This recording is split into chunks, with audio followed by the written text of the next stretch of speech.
Chennai 365, an effort by SKS in association with social, sports and cultural bodies to do good to a vibrant Chennai.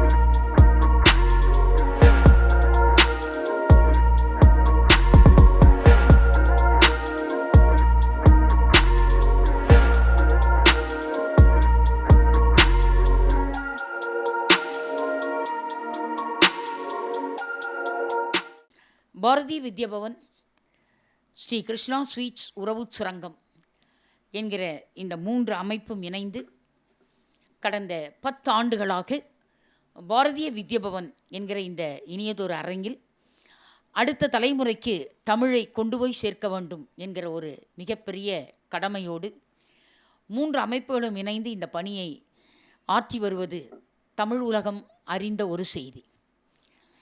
நண்பர்களே, உறவு சுரங்கம் என்பது ஒரு இலக்கிய அமைப்பு, பாரதிய வித்யாபவன் ஒரு சமூக அமைப்பு, ஸ்ரீ கிருஷ்ணா ஸ்வீட்ஸ் ஒரு வணிக அமைப்பு. வணிக அமைப்பை நடத்துகிற வணக்கத்திற்குரிய கலைமாமணி முரளி அவர்கள் தான் சம்பாதிக்கின்ற பணத்தில் ஒரு பங்கு கண்டிப்பாக அது சமுதாய மக்களை சென்று சேர வேண்டும் என்பதை மனதிலே இருத்தி இந்த பணியை தொடர்ந்து செய்து வருபவர். உறவு சுரங்கம் என்கிற இந்த இலக்கிய அமைப்பும் பாரதிய வித்யாபவன் என்கிற சமூக அமைப்பும் கிருஷ்ணா ஸ்வீட்ஸ் என்கிற வணிக அமைப்பையும் பற்றி ஒரு அறிமுகத்தை சொன்னேன். நம்முடைய மகாதேவ ஐயர், அதாவது கலைமாமணி முரளி ஐயாவுடைய அப்பா மகாதேவர் ஐயர் அவர்கள் மகனை அழைத்து இன்றைக்கு தீபாவளிக்கு விற்பனை எப்படி நடந்தது என்று கேட்டாராம். அப்பா சொன்னாராம், மிக அருமையானதொரு வியாபாரம் நடந்ததுப்பா அப்படின்னு. இன்று நடந்த வியாபாரத்தில் ஒரு 10% இந்த வியாபாரத்தை கொடுத்த தமிழருடைய கலை, கல்வி, கலாச்சாரம், பண்பாடு இவைகளுக்காக ஒதுக்கி நீங்கள் செலவு செய்ய முடியுமாப்பா என்று கேட்டாராம் தந்தையார். தந்தையார் அப்படி கேட்ட அந்த நாளிலிருந்து இன்று வரை தங்கள் வியாபாரத்தில் வருகிற ஒரு பகுதியை 10% எடுத்து வச்சு இந்த விழாவை கிட்டத்தட்ட 10 வருஷமாக உறவு சுரங்கத்தோடு இணைந்து கலைமாமணி முரளி ஐயா அவர்கள் இந்த நிகழ்ச்சியை நடத்தி வருவது நமக்கு மனதிற்கு மகிழ்ச்சியையும் நெகிழ்ச்சியும் தந்த ஒரு தகவல். இன்றைக்கு நாம் நாயன்மார்களை குறித்து இந்த நிகழ்ச்சியை தொடங்குவதற்கு முன் இன்றைக்கு நம்முடைய விழா தலைமையாக ஒரு தன்னிகர் இல்லாத அரசு அதிகாரி ஒருவர் வந்திருக்கிறார். அவருக்காக இந்த தகவலை நான் சொல்ல விருப்பப்படுகிறேன். 36 வாரம் 36 இலக்கியங்கள், சங்க இலக்கியங்களை குறித்து 36 வாரம் இளைஞர்கள் மட்டுமே பேசிய அகில உலக மக்கள் திரும்பி பார்த்த ஒரு நற்செய்தி தான் இளைஞர்கள் சங்க இலக்கியத்தை. இன்றைக்கு மூர்த்தி நாயனார் புராணம் என்ற ஒரு அழகிய புராணத்தை குறித்து உரையாற்றுவதற்காக சிறப்பு சொற்பொழிவு தருவதற்காக திரு ராகேஷ் நடராஜன் அவர்கள் வருகை புரிந்திருக்கிறார்கள். இந்த நிகழ்ச்சிக்கு ராகேஷ் வருவது ஒரு தனி சிறப்பு என்னவென்று கேட்டால், முதல் நிகழ்ச்சி நாம் தொடங்கினோம், ஜனவரி மாதம் தொடங்கினோம். முதல் வாரம் தொடங்கிய அன்றே முதல் நாயன்மார் திருநீலகண்ட நாயனார் குறித்து சாரதாக்கா பேசினாங்க. அந்த கூட்டத்துக்கு வந்தார் தம்பி ராகேஷ் அவர்கள். சென்ற வாரம் 13வது வாரம், அது வரைக்கும் 13 வாரம் அந்த நிகழ்ச்சிக்கு வந்தார். இன்றைக்கி 14வது வாரம் அவரே சிறப்பு சொற்பொழிவு தர வந்திருக்கிறார். ஆக 14வது வாரம் ஒருவரால் சிறப்பு சொற்பொழிவு தர முடியுமானால் அவர் 13 வாரம் ப்ரோக்ராம் அட்டன் பண்ணியிருக்கணும். அவ்வளோதான், வேறு ஒன்றுமே இல்லை. ஆக 10 புத்தகத்தை நூலகத்தில் உட்கார்ந்து படிப்பதை ஒரு பேச்சாளர் 40 மணித்துளிகள் பேசுவதை நாம் கேட்டு உணர்ந்து தெரிந்து கொள்ளலாம். நம்முடைய வணக்கத்திற்குரிய நீதியரசர் அவர்கள் இந்த அரங்கம் வந்திருக்கிறார்கள். வணக்கத்திற்குரிய ஐயா திரு ஜெகதீசன் அவர்கள் இந்த அரங்கம் வந்திருக்கிறார்கள். கரவொலி பலமாக இருக்கட்டும். அவருடைய வாழ்க்கை துணைவியார் அவர்கள் உடன் வந்திருக்கிற இந்த காட்சி நான் இங்கு வரும்பொழுதெல்லாம் நான் சொல்கிற வழக்கம். நம்முடைய திருவண்ணாமலையில் இருக்கக்கூடிய அண்ணாமலையாரும் உண்ணாமலை அம்மனும் இந்த நிகழ்ச்சிக்கு வந்தது போல் அவர்கள் வருகிற காட்சி அமைகிறது என்று நான் சொல்வேன். 63 நாயன்மாரை குறித்து சிறிய சிறிய எளிய இனிய தமிழ் நடையில் இருக்கக்கூடிய சின்ன சின்ன நூல்கள், அப்படி நூல்களையெல்லாம் வாங்கிட்டு வந்து தன்னுடைய வாழ்க்கை துணைவியாம் தன் மனைவியிடத்தில் கொடுத்து, ஒவ்வொரு நாயன்மார் சரித்திரம்லாம் இதில் இருக்குமா, நீ படிச்சுக்க, நீ படிச்சுப்பாரு அப்படின்னு ஐயா வாங்கி கொடுத்துருக்காரு. அதற்கு காரணம் அம்மா கேட்டிருக்காங்க, வாரந்தோறும் வருகிற நாயன்மாரை தெரிந்து கொண்டு தான் நான் அரங்கத்திற்கு வருவேன் என்று அம்மா கேட்டிருக்காங்க. அது நல்ல செய்தியெல்லாம் வரும்போது கை தட்டணும் இல்லைங்களா? அம்மா கேட்டிருக்காங்க. பேச்சாளர் மட்டும் படிச்சுட்டு வரல, அரங்க மக்களும் படிச்சுட்டு வராங்கிறதுக்காக சொல்கிறேன். வாரந்தோறும் வருகிற பேச்சாளருடைய பேச்சை நான் கேட்பதற்கு முன் அந்த நாயன்மாருடைய சரித்திரம் எனக்கு தெரிந்தால் சற்று மனதிற்கு நலமாக நெருக்கமாக இருக்கும் கருத்து என்று சொல்லி அம்மா அந்த நாயன்மாரை படிச்சுட்டு வருவாங்க. அவங்க வீட்டுக்கு நான் போயிருந்த பொழுது எனக்கு அந்த புத்தகத்தெல்லாம் காட்டினாங்க. பாருங்கள், இந்த நாயன்மாருடைய சரித்திரம்லாம் படிச்சுட்டு தான் நான் நிகழ்ச்சிக்கு வருவேன் என்று சொன்னாங்க. மனதுக்கு அவ்வளோ ஒரு மகிழ்ச்சியாக இருந்தது. அதே நேரத்தில் கொஞ்சம் அச்சமாகவும் இருந்தது. வருகிற பேச்சாளர்கள் எல்லாம் நல்லா அழகாக தயார் பண்ணிட்டு வரணுமே அப்படின்ற ஒரு பொறுப்புணர்ச்சி வேறு நம்முள் இருந்தது. அந்த காட்சியை பார்த்தோம். ஆக அவர்கள் தம்பதியராய் இந்த அரங்கம் வந்திருப்பது தமிழுக்கு கிடைத்த ஒரு பெரும் பெருமை என்று சொல்லி அவர்களை வாழ்த்தி வணங்குகிறோம். அடுத்ததாக இன்றைக்கு நாம் தெய்வத்தமிழ் விருது தருவதற்காக ஒரு இளைஞரை தேர்ந்தெடுத்திருக்கிறோம். இந்த இளைஞருக்கு வயது 80 தான் இந்த இளைஞருடைய வயது. ஐயா திரு தெய்வ தமிழிசை செல்வர் திரு வெங்கட்ரமணி ஓதுவார் அவர்கள் இந்த அரங்கம் வந்திருக்கிறார்கள். வடிவுடை நாயகி ஐயாவை மேடைக்கு அழைத்து வருமாறு கேட்டுக்கொள்கிறேன். பேராசிரியர் அவர்கள் ஐயாவை மேடைக்கு அழைத்து வாருங்கள். இன்றைக்கு நம்ம நிகழ்ச்சி தொடங்குவதற்கு முன்பு ஒரு சில முக்கிய செய்திகளை நான் சொல்வதை கடமையோடாக இருக்கின்றேன். வாரந்தோறும் நாம் இந்த நாயன்மார் நிகழ்ச்சியை நடத்துவதில் இதுவரை தமிழகத்தில் இல்லாத ஒரு செய்தியை உறவுச்சுரங்கம், பாரதிய வித்யாபவன், ஸ்ரீ கிருஷ்ணா ஸ்வீட்ஸ் இணைந்து பண்ணுறோம். அதுதான் வாரந்தோறும் ஓதுவார்களுக்கு செய்கிற சிறப்பு. ஓதுவார்களுக்கு தெய்வத்தமிழ் விருது என்ற ஒரு விருதை நாம் அளித்து அவர்களுடைய தமிழ் பணியை நாம் பெருமைப்படுத்த வேண்டும், திருமுறை பணியை பெருமைப்படுத்த வேண்டும் என்பதற்காக இதை நம்ம உருவாக்கினோம். நம்ம வணக்கத்திற்குரிய சர்க்குருநாதன் ஓதுவார் அவர்கள் நமக்கு ஐயா திரு வெங்கட்ரமணி ஓதுவார் அவர்களை பற்றிய வாழ்க்கை குறிப்பை நமக்கு சொன்னார். ஐயா நீ இந்த நிகழ்ச்சிக்கு 4 மணிக்கே இந்த அரங்கத்துக்கு வந்துட்டார். 4 மணிக்கு வந்துட்டார் இந்த அரங்கத்துக்கு. நான் எப்போவும் 4 மணிக்கு ஒரு ஆள், நானே 4:15 தான் வந்தேன். ஐயா 4 மணிக்கு வந்துட்டார். ஆக இன்றைக்கு இருக்க இளைஞர்களுக்கெல்லாம் இவர்களெல்லாம் எப்படி ஒரு உதாரண புருஷர்களாக வாழ்கிறார்கள் என்பதை நாம் தெரிந்து கொள்ளலாம். அது ஒரு செய்தி. இந்த இனிய அழகிய மேடை இப்பொழுது தொடங்க இருக்கிறது. வணக்கத்திற்குரிய ஐயா திரு வெங்கட்ரமணி ஓதுவார் அவர்கள் ஒரு பதிகம் பாடி இறை வணக்கத்தோடு நம் நிகழ்ச்சியை இப்பொழுது தொடங்கி வைப்பார்கள்.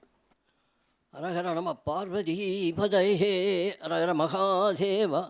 தென்னாடுடைய சிவனை போற்றி, நாட்டவர்க்கும் இறைவா போற்றி. சிவா திருச்சிற்றம்பலம். பேராயிரம் பரவி வானோரியத்தும் பெம்மானை பிரிவில அடியார்க்கென்றும் வாராத செல்வம் வருவிப்பானை மந்திரமும் தந்திரமும் மருந்தும் ஆகி தீரா நோய் தீர்த்து அருளவல்லான் தன்னை திரிபுரங்களில் தீயழ தின்சிலை கை கொண்ட போரானை புள்ளிருக்கு வேளூரானை போற்றாதே ஆற்றனாள் போக்கினேனே. அடுத்து இன்றைய விழாவான மூர்த்தி நாயனாருடைய சுந்தரமூர்த்தி நாயனாருடைய திருத்தொண்டர்வையிலிருந்து அவரை பற்றிய குறிப்பு உள்ள ஒரு பாடலையும் இங்கே உங்களுக்கு உம்மையால் உலகாண்ட மூர்த்திக்கும் அடியே முருகனுக்கும் உருத்திர பசுபதிக்கும் அடியே செம்மையே திருநாளை போவார்க்கும் அடியே திருக்குறிப்பு தொண்டர்தம் அடியார்க்கும் அடியே மெய்யடியார் நரசிங்க முறையர் மெய்யடியார்க்கும் அடியே திருக்குறிப்பு தொண்டர்தம் அடியார்க்கும் அடியேன் செம்மையே திருநாளை போவார்க்கும் அடியே திருக்குறிப்பு தொண்டதம் அடியார்க்கும் அடியே மெய்மையே திருமேனி வழிபடா நிற்க வெகுண்டெழுந்த தாதைதாள் மழுவினால் எறிந்த அம்மையான் அடிச்சொண்டி பெருமானுக்கும் அடியே ஆரூரன் ஆரூரில் அம்மானுக்கு ஆளே. சிற்றம்பலம். வயது மூப்பினால் அவருடைய குரலில் நடுக்கம் இல்லாமல் உடலில் தான் நடுக்கம் இருக்கிறது இல்லைங்களா? ஆக இன்று வரை அவருடைய குரல் எவ்வளோ தெளிவாக இருக்குது பாருங்கள். 80 வயது அகவை கடந்தவர் எவ்வளவு தெளிவாக தமிழை உச்சரிக்கிறார் என்று சொன்னால் அதற்கு காரணம் அதுதான். இந்த வயதிலும் அவர் திருப்பதிகம் பாடுவதற்கு காரணம் அவர் திருமுறை படித்தது மட்டும் கிடையாது. அவருக்கு பெருமை சேர்க்கக்கூடிய அவருடைய வாழ்வியல் துணைவி, வாழ்க்கை துணைவி அம்மா இங்கே வந்திருக்காங்க. அம்மாவுக்கு ஒரு பலமான பாராட்டு கொடுங்க. அம்மா கொஞ்சம் எழுந்து நில்லுங்கம்மா, கொஞ்சம் எழுந்து நில்லுங்க, மக்கள் உங்களை பார்க்கறதுக்காக. உட்காருங்கம்மா. அவருடைய மகள், ஐயாவுடைய மகள் வந்திருக்காங்க. அவங்க மகளோட மகள் வந்திருக்காங்க பாருங்கள். ஐயாவுடைய பேத்தி வந்திருக்காங்க, மகனோட மகள் வந்திருக்காங்க. அவங்க குடும்பமே இன்றைக்கி இந்த நிகழ்ச்சியை பார்க்க வந்திருக்காங்க. இது மாதிரி ஒரு குடும்பம் இல்லைன்னா 80 வயதுக்கு இப்படி ஒருத்தர் பதிகம் பாட முடியாது. குடும்பம்தான். நான் அடிக்கடி வாரம் சொல்கிறேன், கொடு இன்பம் அதுதான் குடும்பம் என்றாகியது. கொடு இன்பம் என்பதுதான் குடும்பம் என்றாகியது. நம்முடைய திருமுறை நிகழ்ச்சியை இளைஞர்கள் பார்க்க வேண்டும் என்பதில் நான் ஏன் இவ்வளவு அக்கறையோடு இருக்கிறேன் என்று சொன்னால், நீதியரசர் இங்கே வந்திருக்கிறார். இன்றைக்கும் குடும்ப நீதிமன்றங்கள் எப்படி 1, 2, 3, 4 பெருகி எப்படி திருமணமாகி 30 நாளில் விவாகரத்து பண்ணிவிட்டு போகிற குழந்தைகளை பார்க்குறோம். அதனால் குடும்ப நீதிமன்றம் விவாகரத்து நீதிமன்றமாகவே மாறிடுச்சு இல்லையா? அந்த சூழலில் இன்றைக்கும் அகவை 80 கடந்த தன் கணவனாரை அழைத்து கொண்டு அவர் விருது வாங்குகிற விழாவிற்கு மனைவி உட்கார்ந்து பார்க்குறாங்கன்னா அவங்களுக்கு ஒரு 70-72 வயசு இருக்கும். உட்காந்து பார்க்குறாங்கன்னா இதை இளைஞர்கள் பார்க்கணும். பார்த்தா தான் நம்ம நீதிபதிகளுக்கெல்லாம் வேலை கொடுக்க மாட்டோம் இல்லைங்களா? நீதிமன்றத்துக்கெலாம் போக மாட்டோம் நம்ம இல்லைங்களா? ஆனால் இந்த மாதிரியான வாழ்க்கை சிந்தனைகளை பார்க்கணும், இந்த இளைஞர்கள் பார்க்கணும். அதற்கு ஐயாவுடைய பதிக பாடல் நம் நெஞ்சம் கவர்ந்ததாக இருந்தது. அவருக்கு விருது கொடுக்குற போது நாம் நன்றி தெரிவிக்கலாம். இன்றைக்கு நம்முடைய விழா தலைமைக்காக திரு M.R. கோபாலகிருஷ்ணன், பொது மேலாளர், தமிழ்நாடு கதர் கிராம தொழில் வாரியம், அதிலிருந்து வந்திருக்கிறார்கள். அரசு அதிகாரிகள் இவ்வளவு இனிமை எளிமை பணிவோடு இருக்க முடியுமா? முடியும் என்பதற்கு கோபாலகிருஷ்ணன் ஐயா ஒரு சான்று. நீங்கள் இந்த அரசு அதிகாரிகள் அலுவலகத்துக்குள்ளே போயிட்டு வெளியே வந்தீங்கன்னா நம்ம ஏன் இவங்களை பார்க்க வந்தோன்னு ஒரு வருத்தம் வரும். நமக்கு நம்ம இவங்களை பார்க்காமையே இருந்திருக்கலாமே அப்படின்னு ஒரு வருத்தம் வரும். அப்படி யாருக்கும் வருத்தம் வரலைன்னா அவங்க இது வரைக்கும் அப்போ அது ஒரு விஷயமா அவங்க அரசு அதிகாரி பார்க்க போகலன்னு அர்த்தம். போயிருந்தாங்கன்னா நிச்சயமாக அந்த வருத்தம் வரும். ஆனால் நான்லாம் அடிக்கடி தலைமைச் செயலகத்திற்கும் அரசு சார்ந்த நிறுவனங்களுக்கும் அரசு சார்ந்த அதிகாரிகளையும் அடிக்கடி சந்திக்க போகிறேன். அப்படி சந்திக்க போகிற பொழுதெல்லாம் நம்முடைய ஐயா திரு கோபாலகிருஷ்ணன் அவர்களைப் போல இனிமை எளிமை தெளிவு இவை இருக்கக்கூடிய ஒரு அரசு அதிகாரிகளை பார்க்குற போது உண்மையிலேயே நமக்கு மனம் பெருமிதம் கொள்கிறது என்று தான் நான் சொல்வேன். அப்படிப்பட்ட ஒரு மாபெரும் மனிதர் தான் இன்றைக்கு நம்முடைய அரங்கத்திற்கு விழா தலைமைக்காக வந்திருக்கிறார்கள். தூய பவுல் மேல்நிலைப் பள்ளி வேப்பேரி, அந்த பள்ளியில் தன்னுடைய 12ஆம் வகுப்பு வரை தன் கல்வியை தொடர்ந்தவர். 11ஆம் வகுப்பில் சென்னை மாவட்டத்தில் நடைபெற்ற புலவர் மன்றம் தேர்வில் பள்ளியின் முதல் மாணவனாக தேர்ந்தெடுக்கப்பட்ட ஒரு அருமையான ஒரு மாணவனாக இந்த பள்ளியில் இருந்திருக்கிறார்கள். பார்த்தீங்களா, நான் சொன்னேன் என் தொலைபேசி கூப்பிடுது பாருங்கள். அதுக்கு ஏன் அலைபேசின்னு வச்சான்னு தெரியுங்களா? மனசை அலைய விடுறதுனால அது அலைபேசின்னு வச்சான். கொஞ்சம் அதை கொஞ்சம் சைலண்டில் போட்டுருங்களேன் தயவுசெய்து. யாருடைய தொலைபேசியும் ஒலிக்காத வண்ணம் கொஞ்சம் பார்த்துக்குங்களேன். ஏன்னா நான் இன்னொரு முறை சொன்னேன்னா இந்த மேடம் ப்ரோக்ராம் போக வேண்டாங்க, ரொம்ப ஸ்ட்ரிக்டாக இருக்கிறாங்கன்றாங்க. இப்படியே ஒருத்தர் சொல்லிட்டு போகிறாரு, மேடம் நீங்கள் ரொம்ப ஸ்ட்ரிக்டாக இருக்கீங்க மேடம், பயமாக இருக்குது வரத்துக்குன்னாரு. நான் மென்மையாக பதில் சொன்னேன், வராதிங்கன்னு. அப்படி ஒரு ஆள் நம்மளுக்கு தேவை இல்லைங்க. நம்ம நிகழ்ச்சியே 2 மணி நேரம் தானே, அதுக்கு எதுக்கு ஒருத்தர் பயத்தோடு உள்ளே வருவானே? வேண்டாமே. இல்லையா? நல்ல பரந்த மனதோடு வந்தால் போதும், பயத்தோடு வர வேண்டாம். ஆனால் கொஞ்சம் தொலைபேசி அலறாமல் பார்த்துக்குங்க. அண்ணா பல்கலைக்கழக கட்டுப்பாட்டில் உள்ள அழகப்ப செட்டியார் தொழில்நுட்ப கல்லூரியில் தன்னுடைய பிடெக் படிப்பை மிக அழகான முறையிலே முடித்து ஃபர்ஸ்ட் கிளாஸ் வித் டிஸ்டிங்ஷன் என்பதை பெற்ற ஒரு பெருந்தகை. ஒருவரை பாராட்டும் போது கை நல்லா தட்டணும். ஆமாம், இல்லைனா தட்டாமலேயாவது இருக்கலாம், இல்லைங்களா? ஏனோ தானோன்னு தட்டக்கூடாது. கவிஞர் வாலி அழகாக சொன்னார், வாழ்க்கை என்பது ஒரு தாலாட்டு, வாழ்க்கையின் முடிவு என்பது ஒரு நீராட்டு, இரண்டுக்கும் இடைப்பட்ட வாழ்க்கை ஒரு பாராட்டு என்று சொன்னார். அதனால் கை தட்டும் போது 2 வாரத்துக்கு முன்னாடி கை எப்படி தட்டணும்னு ப்ராக்டிஸ் கொடுத்தேன் இல்லையா? ஆமாம், அதை மாதிரி கொஞ்சம் மனசில் வச்சு கை தட்டுங்க. அவருடைய பெயர் குறிப்பை பார்த்தபோது என் மனம் மிகவும் நெகிழ்ந்து போனது. வேலை வாய்ப்பிற்கான ஒரு வளாக நேர்காணல் ஒன்று நடக்கிறது, கேம்பஸ் இன்டர்வியூ ஒன்று நடக்கிறது. அதில் 50 மாணவர்கள் அந்த கேம்பஸ் இன்டர்வியூவில் பங்கேற்கிறார்கள். அதில் முதல் 3 தேர்ந்தெடுக்கப்பட்ட மாணவர்களில் முதல் மாணவனாக தேர்ந்தெடுக்கப்பட்ட ஒரு அற்புதமான ஒரு அதிகாரி தான் இன்றைக்கு நம்முடைய அரசு அதிகாரியாக இருக்கிறார். அதிகாரிகளால் ஐஏஎஸ் அதிகாரிகளால் நடத்தப்பட்ட நேர்காணலில் பங்கேற்று தேர்வு செய்யப்பட்டு ப்ரொபேஷனர் அதிகாரியாக தமிழ்நாடு தோல் வளர்ச்சி கழகத்தில் 1986 ஆகஸ்ட் மாதத்தில் தம்முடைய பணியினை தொடங்கி நவம்பர் 2000 ஆண்டு வரை அந்த இடத்திலே பணியாற்றியிருக்கிறார். பின்னர் அரசு ஆணைக்கு இணங்க டிசம்பர் 2000 வருடத்திலிருந்து தமிழ்நாடு கதர் கிராம தொழில் வாரியத்தில் பொது மேலாளராக சிறப்பாக இன்று வரை ஐயா அவர்கள் பணியாற்றி வருகிறார்கள். சிறுவயது முதலே கல்வி, அதனால தான் இன்றைக்கி தலைமை தாங்குகிறார். எதுலையுமே ஒரு ரூட் இருக்கணும் இல்லைங்களா? அந்த ரூட் இல்லாமல் மேலே வரத்துக்கு வாய்ப்பு இல்லை, இல்லைங்களா? ஆனால் இப்பொழுது வேர்கள் தன்னை அறிமுகம் செய்து கொள்வதில்லை. வேர்கள் மண்ணுக்கு கீழ் அமைதியாக இருக்குது. மலர்களும் மரங்களும் தான் அறிமுகம் செய்கிறது இந்த வேர் எவ்வளோ ஆழமானது என்பதை, இல்லைங்களா? அதுபோல் வேர்கள் எப்பொழுதும் தன்னை அறிமுகம் செய்து கொள்வதில்லை.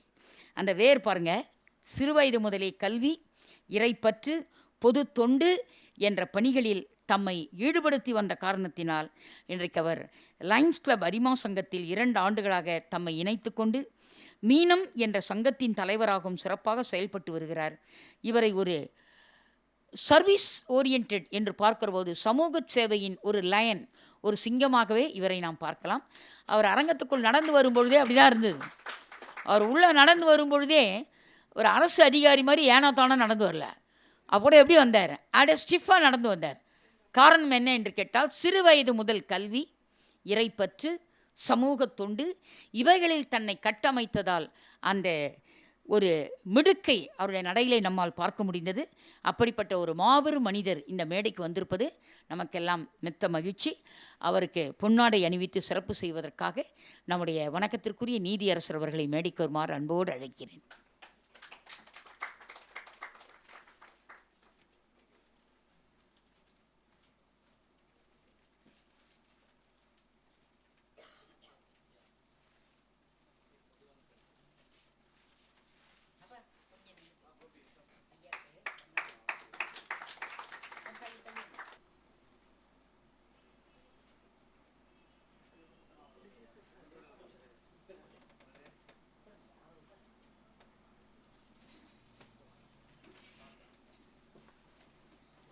வாங்க பண்ணிடுங்க. நான் உரை கொடுக்கும்போது டிஸ்டர்பன்ஸாக இருக்கக்கூடாது.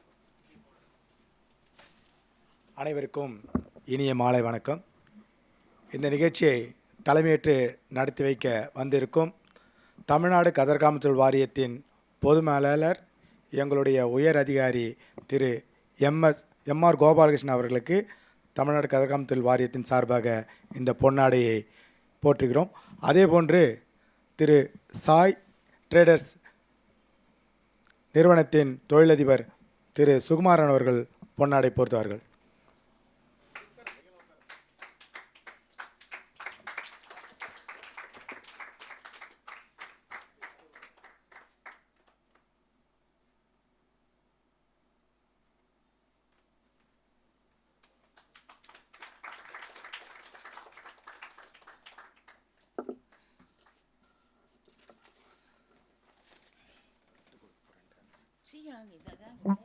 அதேபோன்று இந்த நிகழ்ச்சியில் கலந்து கொண்டிருக்கும் சிறப்புரையாற்றுகிற திரு ராகேஷ் ராகவன் அவர்களுக்கு தமிழ்நாடு கதிர்காம தொழில் வாரியத்தின் சார்பாக பொது மேலாளர் அவர்கள் நினைவு பரிசு வழங்குவார்கள். ராகேஷ் கதிர்காம தொழில் வாரியத்தின் உற்பத்தி பொருட்களான தேன், சோப்பு மற்றும் இதர பொருட்கள் அன்பளிப்பாக வழங்கப்படுகிறது. அதே போன்று பெரியவர் திரு வெங்கட்ரமணி அவர்களுக்கு நினைவு பரிசு வழங்கப்படுகிறது.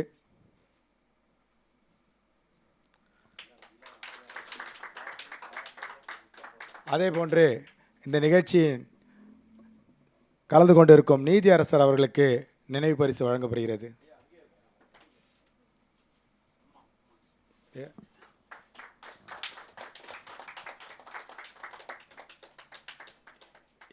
அதே போன்று இனிய தமிழில் அனைவரையும் வரவேற்ற அம்மா அவர்களுக்கு நினைவு பரிசு வழங்கப்படுகிறது. நன்றி.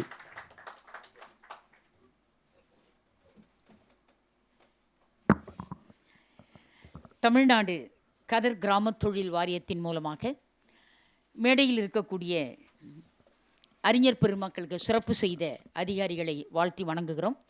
பொதுவாக நாங்கள் இந்த மேடையில் இதெல்லாம் வைத்துக்கொள்வதில்லை.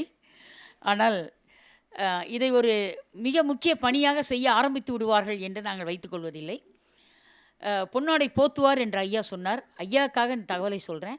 பொன்னாடை அணிவிப்பார் என்று நம்ம அதை மாற்றலாம். அந்த வார்த்தையை நாங்கள் மாற்றி ரொம்ப நாள் ஆகுது. அதை அணிவிப்பார் என்று மாற்றிக்கலாம். அதே மாதிரி கதர் கிராம தொழில் வாரியத்திலிருந்து வந்த பொது மேலாளர் அவர்களுக்கு நாம் கதரில் தான் பொன்னாடை அணிவித்திருக்கணும் இல்லைங்களா? ஆனால் அவர்கள் பட்டியில் பொன்னாடை அணிவித்தார்கள். ஆனால் நாங்கள் பயனாடை தான் அணிவித்தோம். இந்த பயனாடையையும் சேலத்திலிருந்து, ஈரோட்டிலிருந்து இந்த நிகழ்ச்சிக்காக 63 நாயன்மார் நிகழ்ச்சிக்காக அங்கே தயாரிக்கக்கூடிய தறியிலிருந்தே 100 பயனாடைகள் எங்களுக்கு கொண்டு வந்து அன்பளிப்பாக நீதி அரசர்கள் கொடுத்தார்கள். அவர்கள் அன்பளிப்பாக கொடுத்த அந்த பயனாடை இன்றைக்கு அவர் கரத்தாலேயே அவருக்கு அணிவிக்கப்பட்டது எனக்கு மனதுக்கு மகிழ்ச்சியாக இருந்தது. நண்பர்களே, நேரத்தின் அருமை கருதி மிக விரைந்து நாம் செயல்படக்கூடிய சூழலில் இருக்கிறோம்.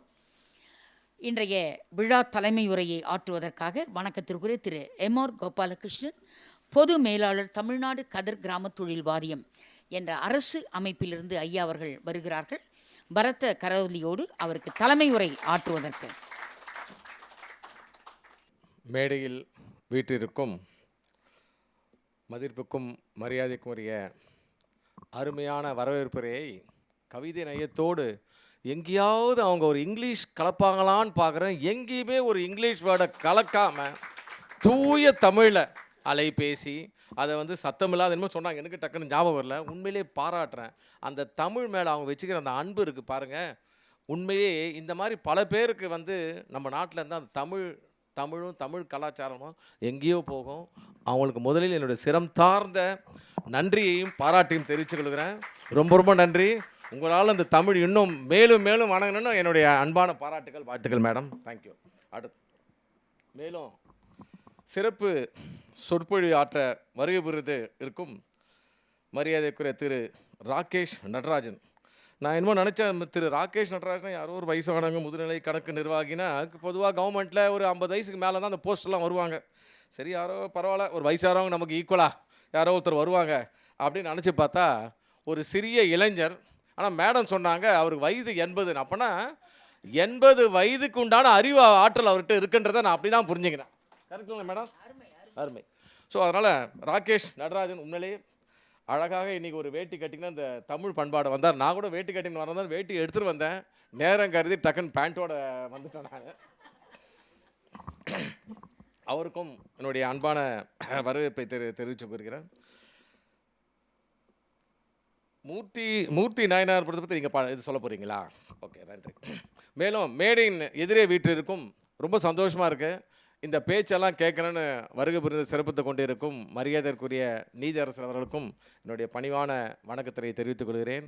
மேலும் சென்ற வாரம் வந்து நம்ம மேடம் மிஸ்ஸஸ் ரம்யா அசோக் அவங்களுடைய சும்மா வந்தேன், என்னதான் நடக்குது பார்க்கலாமே அப்படின்னு வெறும் பின்னாடி வந்து உட்காந்துட்டேன். சரி அடுத்த வாரம் நம்ம தலைமை தாங்குறமே, எங்கன்னா தப்பு கிப்பு பண்ணிட்டு போகிறோம், எப்படி தான் அந்த ஃபங்க்ஷன் நடக்குது அப்படின்னு பார்க்கலான்னு வந்து உட்காந்தேன். சரி ஒரு 10 நிமிஷம் உட்காந்துட்டு நம்ம போயிடலான்னு பார்த்தா அந்த திருமதி ரம்யா ராக்கே அவங்க பேசுகிற பேச்சை பார்த்தோன்னே அப்படியே அமைதியாக உட்காந்துட்டேன். அந்த அம்மாவோட பேச்சு கம்பீரம் கணீரம், இந்த வயசில் வந்து அவங்களுடைய அந்த ஆற்றல் நினைவாற்றல் பார்த்தோன்னே அந்த என் நண்பர் கூட அவர் வந்தார். சார் போகலாமானாரு. இருங்க அந்த அம்மா நல்லா பேசுகிறாங்க, ஒரு 4 வார்த்தை கேட்டுட்டு தான் நம்ம போவோமே அப்படின்னு நல்லா கேட்டுட்டு போனேன். உண்மையிலே ரம்யா ஸ்கூலுன்னு ஆரம்பிச்சுக்கிறீங்களா? அதாவது ரம்மியமான ஸ்கூல், கரெக்டுங்களா மேடம்?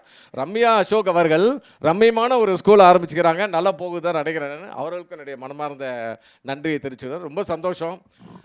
ஏதோ எங்களோட மாதிரி ஒரு பேச்சை கேட்கறதுக்கு எத்தனை பேர் வந்திருக்கிறது உண்மையிலே ரொம்ப சந்தோஷமாக இருக்குது. உண்மையிலே இவங்களை பாராட்டுறேன். 63 நாயன்மார்களுக்கு ஒரு வாரம் நாங்களும் கவர்மெண்ட்டில் சர்வெண்ட்டாக இருக்கோம். ஒரு அமைச்சர் வராரு, ஒரு ப்ரோக்ராம், எம்எல்ஏ எம்பி இவங்கெல்லாம் வராங்க, நடத்தும் போது ரொம்ப சிரமமாக இருக்கும். ஒரு ப்ரோக்ராமை நடத்தி முடிக்கிறதுக்குள்ளே அப்பா ஒரு வெற்றிகரமாக முடிச்சண்டாப்பா அப்படின்னு பெருமூச்சு விடுவோம். எப்படி தான் மரியாதைக்குரிய உலக நாயகி அந்த அம்மா அவங்க 63 வாரம் உண்மையிலே வெரி வெரி வெரி கிரேட். ரொம்ப பாராட்டம். 63 வாரம் இந்த மாதிரி எல்லாரும் யாரும் வச்சு ஒரு பத்திரிகையை போட்டு யாரை தலைமையாக கூப்பிடலாம், யாரை சிறப்புயாக கூப்பிடலாம். அதே மாதிரி இந்த தெய்வ தமிழிசை செல்வர் விருது யாருக்கு வழங்கலான் போது இது பெரிய சிந்தனை வேணும். இப்போ நம்மளே ஒரு இது கொடுக்குறோன்னா ஒரு தலைமை உரையோ இல்லை ஏதோ ஒரு வரவேற்பு கொஞ்சம் ரெடி பண்ணிக்கிறோம். என்ன ரெடி பண்ணலாம் ஏது பண்ணலான் போது ஒரு வாரமும் அவருடைய சொந்த வேலையும் விட்டுட்டு இதுக்காக மெனக்கட்டி இருக்கிறாங்கன்னா உண்மையிலேயே மீண்டும் அவங்களுக்கு என்னுடைய சிரம் தாழ்ந்த நன்றினை நான் தெரிவித்து கொள்கிறேன். இந்த நான் சின்ன வயசில் புலவர் மடத்தில் படித்தேன். அப்போ படித்தேன் இந்த பெரிய புராணம்லாம். என்னடா அதை திருப்பி படிக்க வச்சுக்கிறாங்க போலக்குது அப்படின்னு நினச்சி பழைய நோட்டெலாம் கொஞ்சம் தேடினேன். உடனே நாயன்மார்கள் பற்றியெல்லாம் தெரியும், இருந்தாலும் வயசாகுது இல்லையா, வயசாக கொஞ்சம் மறதி வந்துடுறதுனால படிக்கும்போது உண்மையிலே நம்ம அந்த வயசில் படித்ததை நம்ம ஏன் இந்த ஏஜில் நம்ம இதை விட்டோம்? ஏன்னா அந்த நாயன்மார்கள் ஒவ்வொருத்தரையும் நம்ம படிக்கும் போது ஆஹா இந்த வாழ்க்கையை நம்மலாம் கடைபிடிச்சா நமக்கு எதுக்கு சொத்து பணம் பொருள் எதுவுமே தேவையில்லையே, நம்ம எங்கேயோ நம்ம பாடியே லைட்டாக போயிடுமே அப்படின்னு நினைக்க தோணு. ஒரு 2-3 இதெல்லாம் படிச்சுட்டு தான் வந்தேன். இந்த மூர்த்தி நாயனார் பற்றியும் ஒரு சிறப்பாக படிச்சுட்டு வந்தேன். ஆனால் திருப்பி என்னால் முடிஞ்ச அளவுக்கு உங்களுக்கு எல்லாருக்கும் தெரியும், இருந்தாலும் எக்ஸ்பிளைன் பண்ணுறேன்.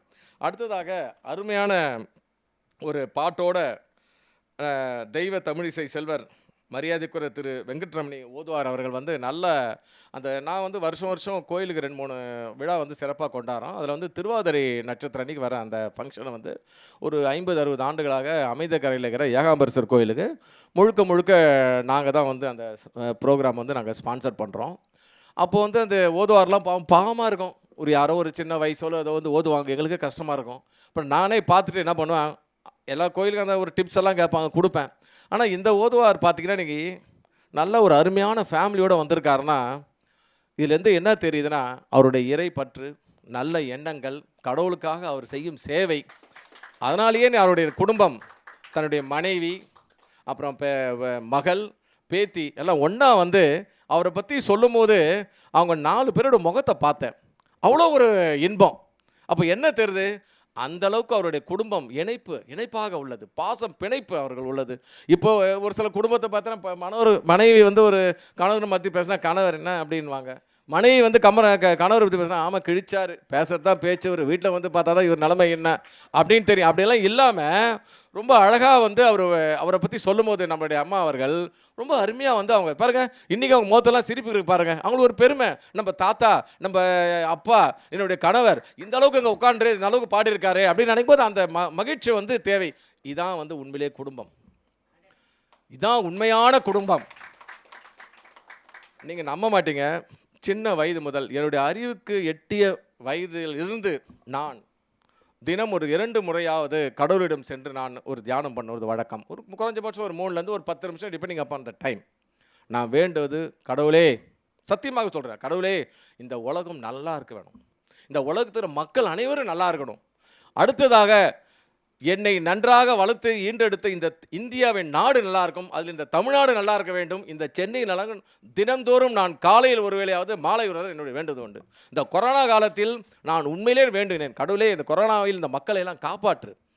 அன்றைக்கி நமக்கு தெரிஞ்சுதா பணத்துடைய மதிப்பு என்னன்றது எல்லாமே எனக்கு தெரிஞ்சு போச்சு. ஸோ அந்த மாதிரி ஏன் வந்து நான் இப்போ எனக்கு வயசு பார்த்தீங்கன்னா இன்னும் ஒரு எல்லோரும் ஒரு 65 வயசு சொல்லுவீங்களா? இல்லை அது காரணம் எல்லாரும் இப்போ எங்கள் ஐஏஎஸ் ஆஃபீஸரோட சொன்னார், கோபாலகிருஷ்ணன் எப்பப்பா ரிட்டையர் ஆக போகிறேன்னாரு. சார் இந்த வருஷம் டிசம்பர் 24 சார். என்னப்பா இப்படி சொல்கிறேன்? ஆமாம் சார், ஓரளவுக்கு நாம் இளமையாக இருக்க காரணம் மேடம் சொன்னாங்க பார்த்தேன் மிடுக்காக வந்தேன்னு, அது இயற்கையாக எனக்கு வந்துச்சு. மனசில் எதையும் வச்சுக்கிறதில்ல. இந்த நிமிஷம் இருக்கும் நான் யாரையும் நாம் கெடுக்கணும்னு நான் நினச்சதில்லை. மனதறிந்தோ தெரிஞ்சோ தெரியாமல நம்மளால் ஒருத்தர் கெட்டு அவனுடைய வாழ்க்கை இந்த படுபாவி நம்மளை கெட்டான்னு சொல்லக்கூடாது. நான் என்னுடைய பசங்களுக்கும் என்னுடைய மகனுக்கு என்னுடைய வருகின்ற பேரன் பேத்திக்கு நான் என்ன நினைக்கிறேன் தெரியுங்களா? நாம் சேர்த்து ஒரு 4 வீடு வாங்கிட்டேன், ஒரு 500 சவரம் வச்சுருக்கேன், தேவையே இல்லை. அவர்களுக்கு நான் எந்த சொத்து கொடுக்கணும்னு நினைக்கிறேனோ நான் பல பேருக்கு செய்யும் அந்த இது இருக்க புண்ணியம், அந்த புண்ணியத்தை நான் என்னுடைய மகன்களுக்கும் மகளுக்கும் நான் அவங்களுக்கு சேரணும்னு நினைக்கிறேன். நான் சம்பாதிச்ச சொத்தோ தேவையில்லை நினைக்கிறேன். இந்த மாதிரி ஒரு எண்ணம் நமக்கு இருந்தால் நிச்சயமாக நம்ம ரொம்ப நம்ம அந்த இறைவனை நம்ம நேரடியாக காணலாம். ஸோ இப்போ சிவனடியாரெல்லாம் எடுத்திங்கன்னா அவனுடைய இது நம்ம படிக்கும்போது அவ்வளோ ஒரு தீவிரமான பக்தியோடு நம்ம இந்த சிவனடியார்கள் இருந்திருக்கார்கள். அந்த பெரிய புராணத்தை எழுதிய திரு சேக்கிரார் அவர்கள் அந்த இது புக்கெல்லாம் படித்தோன்னா உண்மையிலே கடவுளுக்காக அவ்வளோ தன்னை அனைத்து தியாகம். ஒரு சிலர் பார்த்தீங்கன்னா இப்போ நீங்கள் மூர்த்தி நாயனார் எடுத்தீங்கன்னா இப்போ நான் படித்தேன், தினந்தோறும் சிவபெருமானுக்கு அவர் அந்த சந்தன காப்பு செய்து பொழுது வடக்கங்களாம். ஏதோ ஒரு நாள் அவரால் செய்ய இயலவில்லை என்பதனால் தன்னுடைய முழங்கையை எடுத்து அந்த கல்லிலே தேய்த்து அதில் அந்த செதை மற்றும் தன்னுடைய பிளட்டை வச்சு அந்த ஒரு சிவபெருமானுக்கு அவர் தன்னுடைய அன்றைக்கி அந்த இது பண்ணியிருக்காருன்னா அப்போது அவங்க எவ்வளோ அந்த இறைவனுடைய பக்தி இருக்கான்னு தெரிஞ்சுக்க. உங்களுக்கு எல்லாருக்கும் தெரியும் திரு கண்ணப்ப நாயனார், இந்த காளஹஸ்தி கோயிலெலாம் பார்ப்போம், அந்த மலை மேலே காமிப்பாங்க. அவர் அந்த கண்ணப்ப நாயனார் காலை எடுத்து அந்த சிவன் மேலே அதை வச்சு அந்த கண்ணை இது பண்ணுவார். அப்போது ஸோ ஒவ்வொருத்தரும் சிவனடியார்கள் அந்த சிவபெருமானில் என்ன நினச்சி பண்ணியிருக்காங்க பாருங்கள். இப்போ பெரிய புராணம் நான் படிக்கும்போது பார்த்தேன், சேக்கிரார் ஃபீல்டு ஒர்க் பண்ணி அந்த நாயன்மார்களை அங்கே இருக்கிற அந்த ஊருக்கு போய் அங்கே இருக்கிற அந்த பரம்பரையாக இருக்கிறவங்கள அணுகி ஒரு விஷயமாக அதை குறிப்பெடுத்துக்கொண்டு, அதாவது இந்த தமிழே இந்த புராணம் என்னென்னா ப்ராக்டிக்கலாக பண்ணது. இது நிறைய பேர் கதை எழுதுவாங்க, சிவக சிந்தாமணி போன்ற கதையெல்லாம் எழுதுவாங்க. ஆனால் இந்த 63 நாயன்மார்கள் பற்றி சேக்கிரார்களுடைய பெரிய புராணம் என்ன, ரியல் ப்ராக்டிக்கல் லைஃப் ஆஃப் அந்த 63 நாயன்மார்களை பற்றி எழுதியிருக்காங்க. இது என்னென்னா இதை மக்களுக்கு குறிப்பாக இன்றைய இளைஞர்களுக்கு நாம் நிச்சயமாக சேர்த்தால் இதை விட வேறு ஒரு பெரிய விஷயம் நமக்கு பாக்கியம் கிடைக்காது. உண்மையிலே சேர்க்கணும். நான் யோசனை பண்ணேன், என் பசங்களுக்கும் ஏதாவது டெய்லி 2 சொல்லிக் கொடுக்கணும், நமக்கு தெரிஞ்ச பசங்களுக்கு நம்ம சொல்லிக் கொடுக்கணும். ஏன்னா நான் ஆஃப்டர் ரிட்டையர்மெண்ட் பண்ணிட்டு கொஞ்சம் டீச்சிங்கில் தான் போவேன். நான் டீச்சிங்கில் போகும்போது மக்களுக்கு இன்றைக்கி தேவை, பசங்களுக்கு என்ன தெரியுங்களா, நல்ல அட்வைஸ் பண்ணுறதுக்கு இன்றைக்கி ஆள் இல்லை. அப்படி அட்வைஸ் பண்ணாலும் அதை கேட்கறதுக்கு பல இளைஞர்கள் இல்லை. ஸோ எந்த மெத்தடில் அதனுடைய அறிவுரைகளை அந்த இளைஞர்களுக்கு சென்று சேர்க்க வேண்டுமோ அந்த மெத்தடை கடைபிடிச்சு நம்ம பண்ணணும். பொதுவாக நான் கொஞ்சம் சொல்லி கொடுத்தா பல பேருக்கு கொஞ்சம் விரும்புவாங்க. என்னென்னா அந்த பசங்களுக்கு அதுக்கேற்ற மாதிரி நான் சொல்லும் போது அவர் அதை புரிஞ்சுக்கிறாரா இல்லை அவர் அது அவருக்கு ஒரு மாதிரி போர் அடிக்குதா அப்படின்றத பார்த்து சொல்லிக் கொடுத்து இந்த நாயன்மார்களை பற்றி நிச்சயமாக நம்ம வரும் இளைஞர்களுக்கு கொண்டு போனோம். அதை உண்மையிலே மரியாதைக்குரிய மேடம் உலகநாயகி பழனி மேடம் அவர்கள் கொண்டு சென்றார்கள். பெரிய பாராட்டுக்குரிய விஷயம் அதனால் இந்த மாதிரி ஒரு ஃபங்க்ஷன் இன்னும் நான் நிறைய பேசுவேன். ஸோ போதும்னு நினைக்கிறேன்.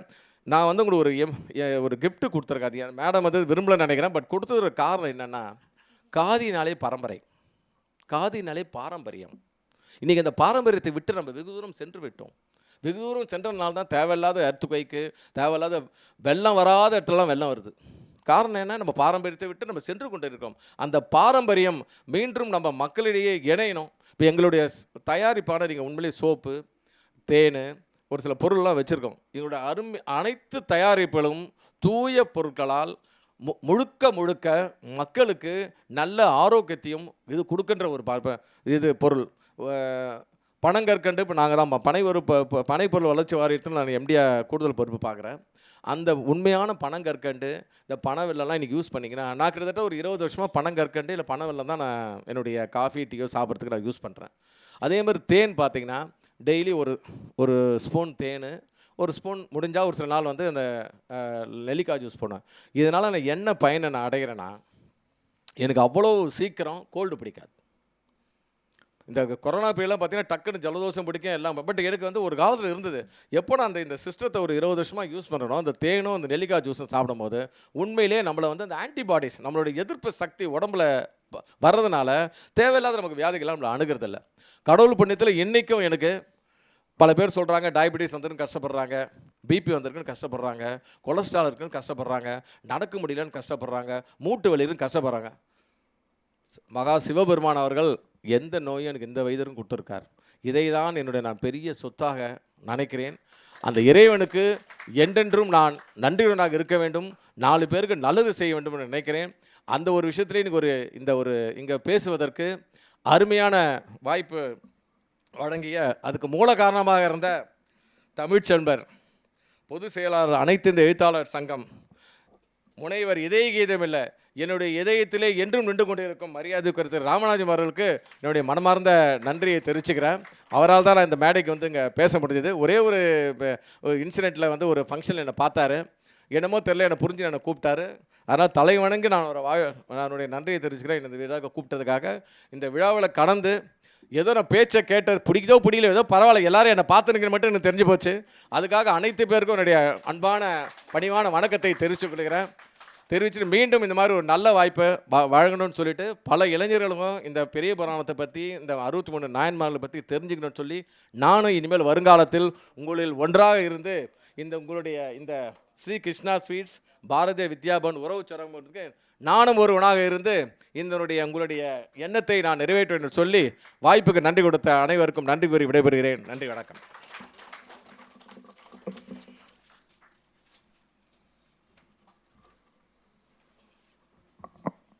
மிக அருமையானதொரு தலைமை உரையை ஐயா அவர்கள் ஆற்றி வழங்கியிருக்கிறார்கள். அந்த செய்யும் தொழிலே தெய்வம் என்பதில் அவருக்குரிய ஈடுபாடு பாருங்கள். இந்த வாரம் நாம் விழா தலைமைக்கு வருகிறோமே, இந்த விழாவை தெரிந்து கொள்ள வேண்டும் என்று சென்ற வாரம் வந்து அரங்க மக்களோடு ஒருவராக அமர்ந்து இந்த விழாவை பார்த்துருக்காரு பாருங்க, இல்லைங்களா? இதுதான் இந்த நிகழ்ச்சி மீது இருக்கக்கூடிய ஈடுபாடு என்று சொல்வதை விட தனி மனிதன் ஒரு செயலில் காட்டுகிற ஆர்வத்தால் வருகிற ஒரு ஈடுபாடு என்பதை நாம் உணரலாம். மிக அழகானதொரு தலைமை உரையை ஐயா கொடுத்தார்கள். ஏன்னா இவ்வளோ மிடுக்காக நடந்து வராரு, இவருக்கு என்ன வயது இருக்கும் நானே நினச்சேன். ஒலிம்பிக்கில் ஓடுற ஒரு வீரன் மாதிரி உள்ளே ஓடி வந்தார். இப்போ தான் தெரியுது அது காரணம் பனங்கல் கண்டு நெல்லிக்காவன்னு, இல்லையா? மிக அருமை. எங்கள் நீதியரசர் அவர்கள் இல்லத்துக்கு போனீங்கன்னா அவங்க அந்த கதவை திறந்து அம்மா நம்மளை வரவேற்பு கொடுக்குறாங்க பாருங்களேன். அதுக்கே நீங்கள் ஒரு முறை போனோம். நீங்கள் அந்த வரவேற்பை இந்த பிறவியில் நீங்கள் பார்க்க முடியாதுங்க. நான் என் உள்ளத்திலிருந்து சொல்கிறேன். தற்காத்து தற்கொண்டான் பெணி தகை சான்று சொற்காத்து சோர்விலாள் பெண் என்று வள்ளுவ பெருந்தகை சொன்ன அந்த பெண்மையின் இலக்கணம் எங்களுடைய நீதியரசருடைய திருமதி. அந்த குடும்பத்துக்கு கிடைச்ச வெகுமதி அந்த அம்மா அப்படின்னு நான் சொல்லுவேன். அப்படிப்பட்ட ஒரு அருமையான ஒரு பெண்மணி அவர்கள் இந்த அரங்கம் வந்து இன்றைக்கி நீதியரசர் அவர்களின் பொற்கரத்தால் நம்முடைய விழா தலைமை கோபாலகிருஷ்ணன் ஐயா அவர்களுக்கு சிறப்பு செய்தது என் மனதுக்கு மெத்த மகிழ்ச்சியை கொடுத்தது என்று சொல்லி ஐயா அவர்கள் அவரை மட்டும் பார்க்கல, அவர் உரையும் கேட்டோம், இல்லைங்களா? நல்ல உரை, நமக்கு இனியதொரு தெளிவுரை நமக்கு ஐயா அவர்கள் கொடுத்தார்கள். எனக்கு இன்னொரு மகிழ்ச்சி, உறவு சுரங்கத்துக்கு ஒரு பெரிய ரசிகர் கிடச்சிட்டாரு, இல்லைங்களா? நான் ஓய்வு பெற்ற பிறகு உங்களோடு இருப்பேன்னு சொல்லியிருக்காரு. இதே கீதம் மிக்க நன்றிங்க, இல்லையா? இது மாதிரி ஒரு ரசிகனை நமக்கு ரசிகர் தான் முதல்ல ரசிப்புத்தன்மை இருந்தால்தான் நாம் அவருக்கு ஆர்வத்தை தர முடியும். அவர் ஆர்வமுடையவராக இருந்தால்தான் உழைப்பை தர முடியும், இல்லைன்னா தர முடியாது. ஒரு அமைப்பு 10 வருஷமாக இருக்குன்னா எவ்வளோ ஆர்வம், எவ்வளோ விடாமுயற்சி, எவ்வளோ உழைப்பு இருந்தால் அதை வளர்க்க முடியும், இல்லைங்களா? காலையில் ஒரு நண்பர் கூப்பிட்டார், எப்பொழுது பார்த்தாலும் வேலைன்னு ஓடிட்டே இருக்கீங்க உலகநாயகி, வாங்க அடையார் ஆனந்த பவன் போகலான்னார். அப்போ நான் சொன்னேன், மன்னிக்க வேண்டும் நண்பரே, அடையார் ஆனந்த பவன், மீனாட்சி பவன், சரவண பவன் இதெல்லாம் உலகநாயகி போவதில்லை. அவள் போகிற ஒரே இடம் பாரதிய வித்யாபவன். அது ஒன்று என் கையில் கொடுக்கப்பட்டிருக்கிறது அந்த பணி. அதனால் என்னை எந்த பவனுங்க அழைக்காதீங்க. ராஜ் பவனுக்கே நான் இன்றைக்கி போகலைங்க. இன்றைக்கி மாலை விழா நான் ராஜ்பவனில் மிக சிறப்பு விருந்தினராக அழைச்சிருக்காங்க ஆல் இண்டியா ரேடியோ. அந்த நிகழ்ச்சிக்கே நான் போகல. ஏன்னா பாரதிய வித்யாபவனுக்குள் 63 நாயன்மார்களுடைய வாழ்வியல் சரித்திரம் எவ்வளவு உழைச்சிருப்பார் சேக்கிழார் அந்த பெரிய புராணத்தை வடிவமைப்பதற்காக. எவ்வளவு மிகப்பெரிய ஒரு புராணம். கூவே பாலசுப்ரமணியம் தன்னிகர் இல்லாத படைப்பாளர். அந்த படைப்பாளர் சொன்னார், பெரிய புராணம் ஒரு அரிய புராணம், எவ்வகை மக்களுக்கும் உரிய புராணம். எல்லாரும் படிக்கலாம். அது ஒரு அரிய புராணம், எவ்வகை மக்களுக்கும் உரிய புராணம். அதில் ஜாதி மதம் அது இது எதுவுமே கிடையாது. எங்கள் பன்னிசை கலைமாமணி நம்முடைய சசிரேகா பாலசுப்ரமணியன் இந்த அரங்கம் வந்திருக்காங்க. அவர்களுடைய கொஞ்சம் எழுந்து நில்லுங்க மேடம். சசிரேகா அவர்கள் அவருடைய கலைக்கு அவருடைய நன்றிங்க மேம். அவருடைய கலையியல் சிந்தனைகள்லாம் நீங்கள் சேக்கிழார் ஆராய்ச்சி மையத்தினுடைய வணக்கத்திற்கு தலைவர் அவர்கள் நீதியரசர் இங்கே அமர்ந்திருக்கிறார்கள். ஆண்டுதோறும் சேக்கிழார் ஆராய்ச்சி மையத்தில் நம்முடைய சசிரேகா பாலசுப்ரமணியம் அவர்கள் வந்து கொடுக்குற அந்த கதா காலட்சேப சொற்பொழிவெல்லாம் நீங்கள் வந்து பார்க்கணும்.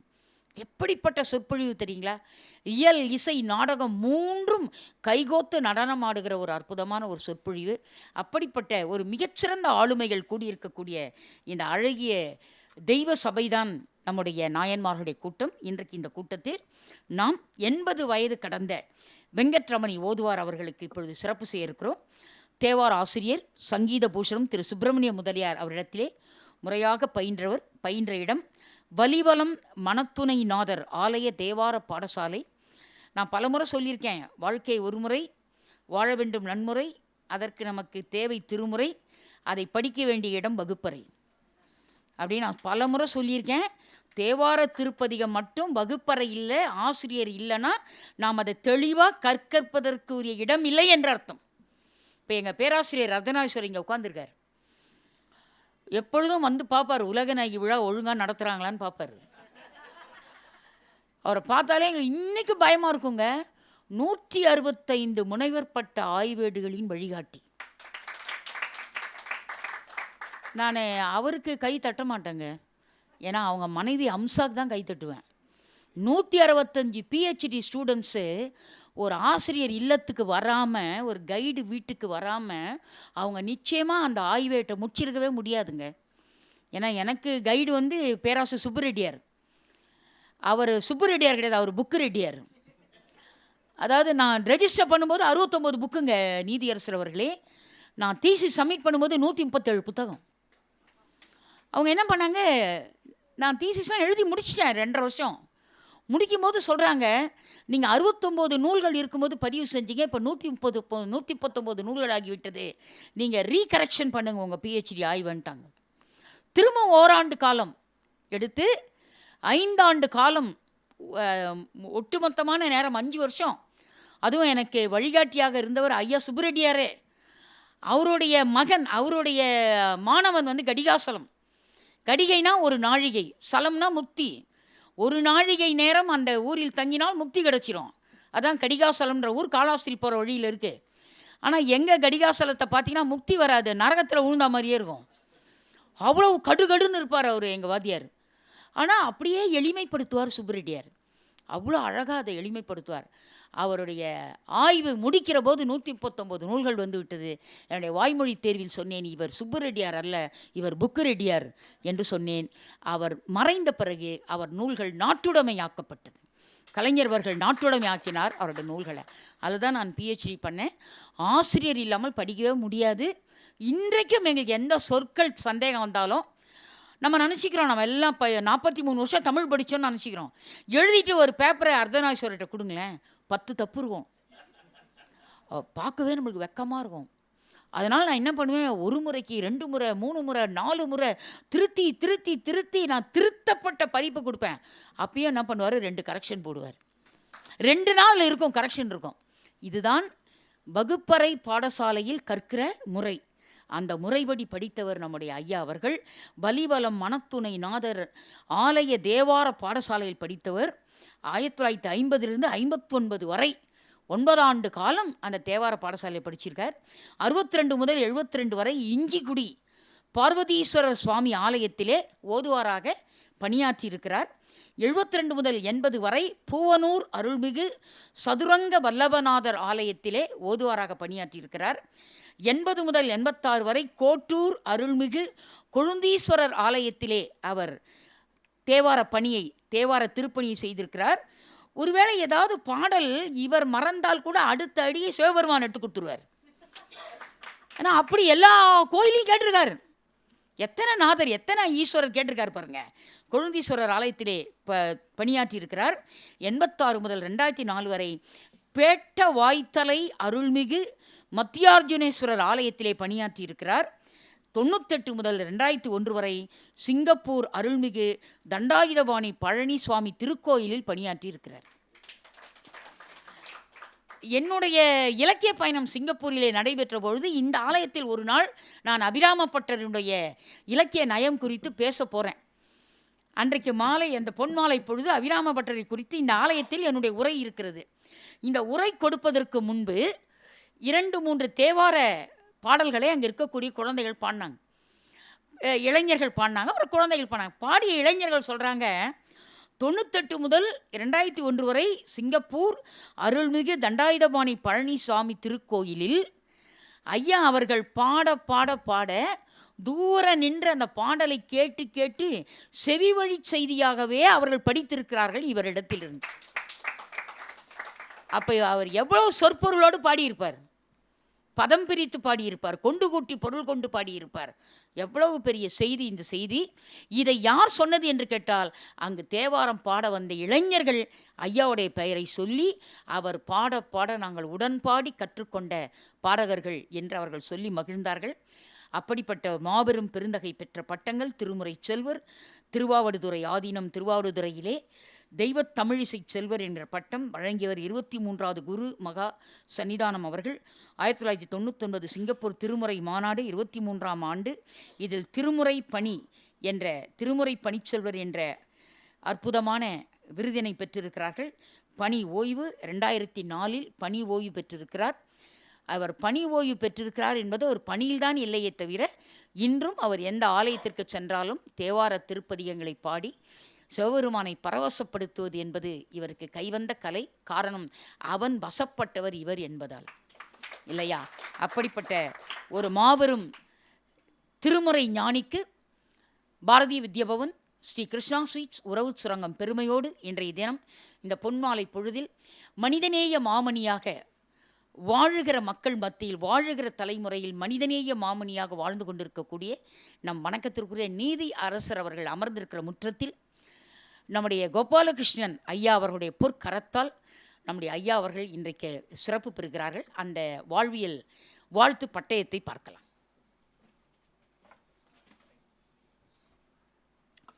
உறவு சுரங்கம் ஸ்ரீ கிருஷ்ணா ஸ்வீட்ஸ் பாரதிய வித்யாபவன் பெருமையோடு வழங்கும் தெய்வத் தமிழ் விருது. தெய்வத் தமிழிசை செல்வர் திரு வெங்கட்ரமணி ஓதுவார் அவர்கள் 7 இசையாய் இசைப்பயனாய் அவனருளால் அவன் தாழ் வணங்கி நாளும் சிவத்தொண்டு செய்து வரும் அருட்தொண்டர் தெய்வத் தமிழிசை செல்வர் திரு வெங்கட்ரமணி ஓதுவார் அவர்களுக்கு தெய்வத் தமிழ் விருது வழங்கி சிறப்பு செய்வதில் ஸ்ரீ கிருஷ்ணா ஸ்வீட்ஸ் மற்றும் உறவு சுரங்கம் பெருமை கொள்கின்றன. மே 24, 20, 24 பாரதிய வித்யாபவன், மயிலாப்பூர், சென்னை. வணக்கத்திற்குரிய இந்த தெய்வத் தமிழ் விருதினை நம்முடைய விழா தலைமை ஐயா திரு கோபாலகிருஷ்ணன் அவர்களின் பொற்கரத்தால் அவர் பெறுவதற்கு முன்பு அவருக்கு பொன்னாடை அணிவித்து சிறப்பு செய்வதற்காக பேராசிரியர் அர்த்தநாரீஸ்வரர் அவர்களை மேடைக்கு வருமாறு அன்போடு அழைக்கிறேன்.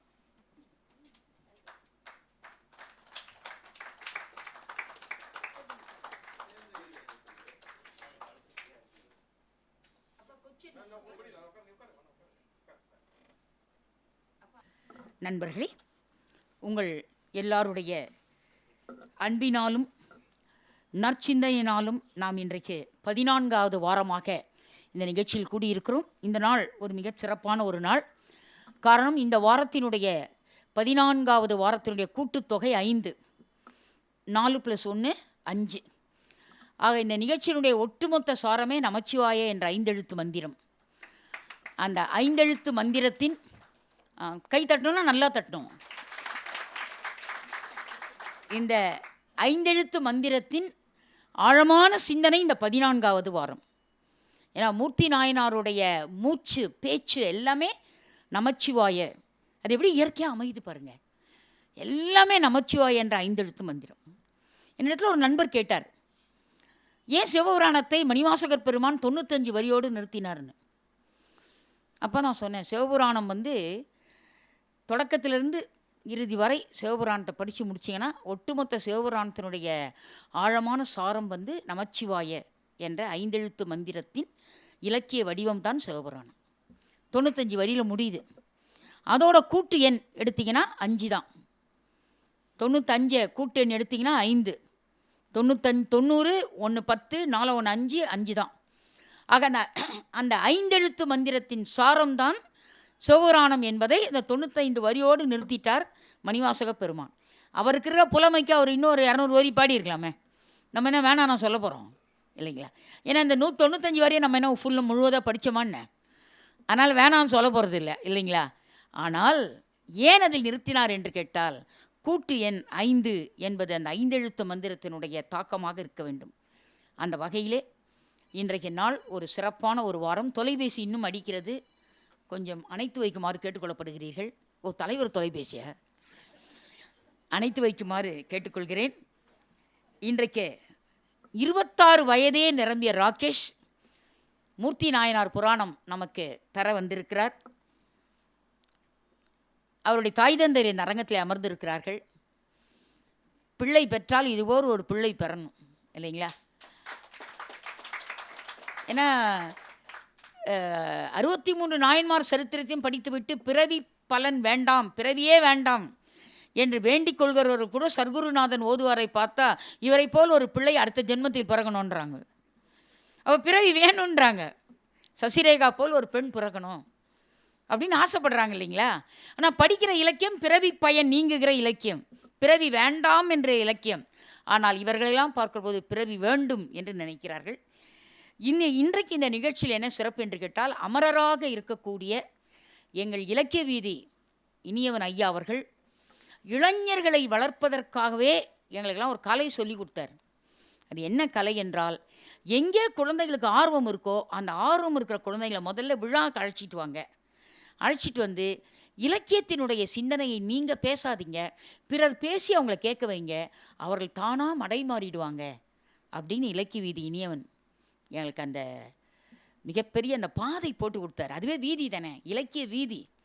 அந்த வீதிக்கு எங்களை கொண்டு வந்து எங்களெல்லாம் உருவாக்கினார் எங்கள் அண்ணன் அமரர் இலக்கிய வீதி இனியவன் அவர்கள். அவருடைய வணக்கத்திற்குரிய மாப்பிள்ளை திரு பத்ரி நாராயணன் இங்கே அரங்கம் வந்திருக்கிறார்கள். அவர்கள் ஒரு பாராட்டு தெரிவிப்போம், வந்திருக்கிறார்கள். அவர்கள் சொன்ன அந்த பாதைப்படி நாங்கள் ராகேஷை உருவாக்கணும். இன்றைக்கி இந்த மேடையில் 14வது வாரம் வந்திருக்கிறார். 13 வாரம் சொற்பொழிவு கேட்ட அனுபவத்தோடு இன்றைக்கு பேச வந்திருக்கிறார். அவருடைய வாழ்க்கை குறிப்பை 2 மணித்துளிகளை பார்த்துவிட்டு நான் ஒலி வாங்கி அவர் கரத்தில் ஒப்படைக்க கடமையுடையவளாக இருக்கின்றேன். பணி சீனியர் அக்கவுண்ட்ஸ் எக்ஸிக்யூட்டிவ் ஆஃபீஸர், கோவையிலே பணியாற்றுகிறார். அதாவது ஒரு கணக்கியல் பட்டய கணக்கராக, ஒரு கணக்கியல் வல்லுநராக பணியாற்றுகிறவருக்கு எப்படி சேக்கிழார் மீது காதல் வந்தது என்று புரியவில்லை இல்லைங்களா? திரும்பவும் சொல்லுகிறேன், நினைவூட்டுகிறேன், தமிழ்துறையை சாராதவர்களால் தமிழ்த்தாய் பத்திரமாக இருக்கிறாள் என்பதற்கு ராகேஷ் ஒரு சான்று. செயற்குழு உறுப்பினராக, சிறு வயதிலேயே செயற்குழு உறுப்பினராக கோவை கம்பன் கழகத்தில் செயற்குழு உறுப்பினராக இருக்கிறார். நாங்கள்லாம் 40 புத்தகம் எழுதின பிறகு தான் செயற்குழு உறுப்பினரானோம். அது வரையும் கிட்டே சேகலை எங்களை யாரையும். ஆனால் 26 வயசுலேயே செயற்குழு உறுப்பினர் ஆகிட்டார். இதுலேருந்து என்ன தெரியுது? இளைஞருக்கு வழிவிடலாம் சொல்லாதீங்க. இளைஞர்கள் நாங்கள் இப்படி வழி விட்டுருக்கோம் இல்லைங்களா? நாங்கள் இருந்த காலத்தெல்லாம் ஜாம்பவான்கள் இருந்தாங்க, அதனால் கிட்ட போக முடியல. அதாவது ஆக்கி பரந்தாமனார் என்ற பெரிய தமிழ் புலவர் இருந்தார். மிக பெரும் புலவர்லாம் இருந்தாங்க.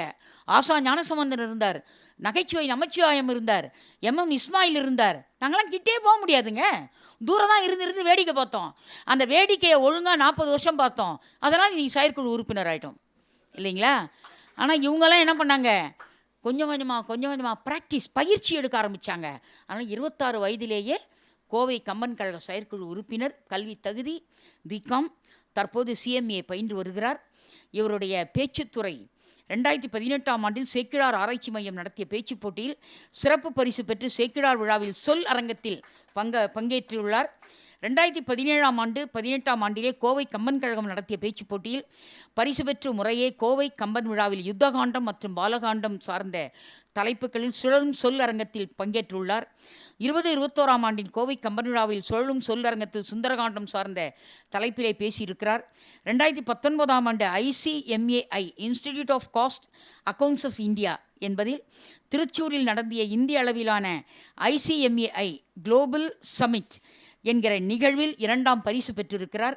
மேலும் கல்லூரி அளவிலே பல பேச்சுப் போட்டியில் பங்கு பெற்று வென்றிருக்கிறார். இதர குறிப்புகள் 2018ஆம் ஆண்டில் கேஜி கலை மற்றும் அறிவியல் கல்லூரி பன்னாட்டு கருத்தரங்கில் ராவணன் என்ற தலைப்பில் கட்டுரை சமர்ப்பித்திருக்கிறார். கல்லூரி அளவிலே நடைபெற்ற வணிகவியல் சார்ந்த கருத்தரங்குகளில் பல காகித விளக்க காட்சிகள், பேப்பர் பிரசன்டேஷன், அவற்றை சமர்ப்பித்திருக்கிறார். அனைத்துக்கும் மேலே எங்கெல்லாம் சேக்கிழாரை பற்றிய ஆய்வுகள் நடக்கிறதோ, எங்கெல்லாம் பெரிய புராணத்தை பற்றிய ஆய்வுகள் நடக்கிறதோ, அந்த அரங்கத்திலே போய் அமர்ந்து கண்டு கேட்டு செவி இன்பம் என்று சொல்லுகிற அந்த செவி இன்பத்தை நுகர்ந்ததால் இன்றைக்கு நீதியரசர் முன்னிலையில் பேசுகிற ஒரு அரிய வாய்ப்பு கிடச்சிருக்கு. நானே 32 வருஷம் ஸ்டெல்லா மேரிஸில் பணியாற்றி 29 நூல் எழுதின பிறகு தான் நீதியரசர் வீட்டு வாசப்படியே மிதித்தேன், இல்லைங்களா?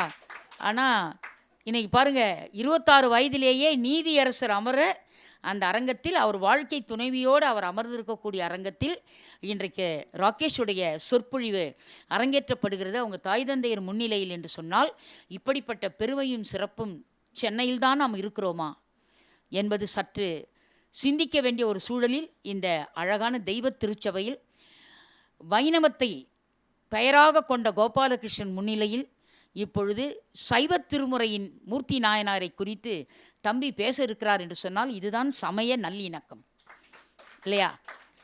நல்லா கைத்தட்டுங்க. இதுதான் சமய இணக்கம், இல்லைங்களா? அந்த இணக்கத்தின் அடிப்படையில் சமயம் கிடைக்கும்போது சமயம் பேசக்கூடாது, இல்லையா? சமயம் பேசுவதற்காக சமயத்தை தேர்ந்தெடுக்கணும். அதுதான் ராகேஷ் அருமையாக இந்த பணியை செய்ய இருக்கிறார். அவருக்கு பொன்னாடை அணிவித்து சிறப்பு செய்வதற்காக வணக்கத்திற்குரிய அனைத்திந்திய எழுத்தாளர் சங்கத்தின் தேசிய பொதுச் செயலாளராக பணியாற்றுகிற ஐயா திரு கவிஞர் முனைவர் இதயகீதம் ராமானுஜம் அவர்களை மேடைக்கு வருமாறு அன்போடு அழைக்கிறேன்.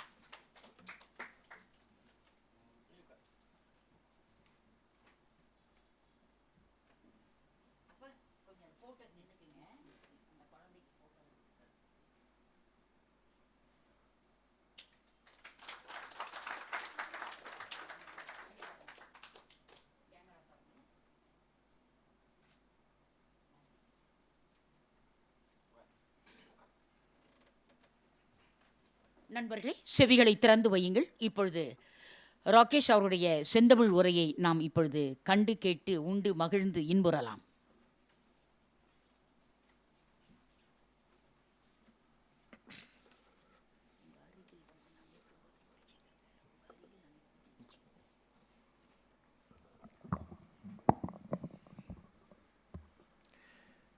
உலகெல்லாம் உணர்ந்து ஓதற்கரியவன், நில உலாவிய நீர்மலிவேணியன், அழகில் சோதியன் அம்பலத்தாடுவான், மலர் சிலம்படி வாழ்த்தி வணங்குவான்.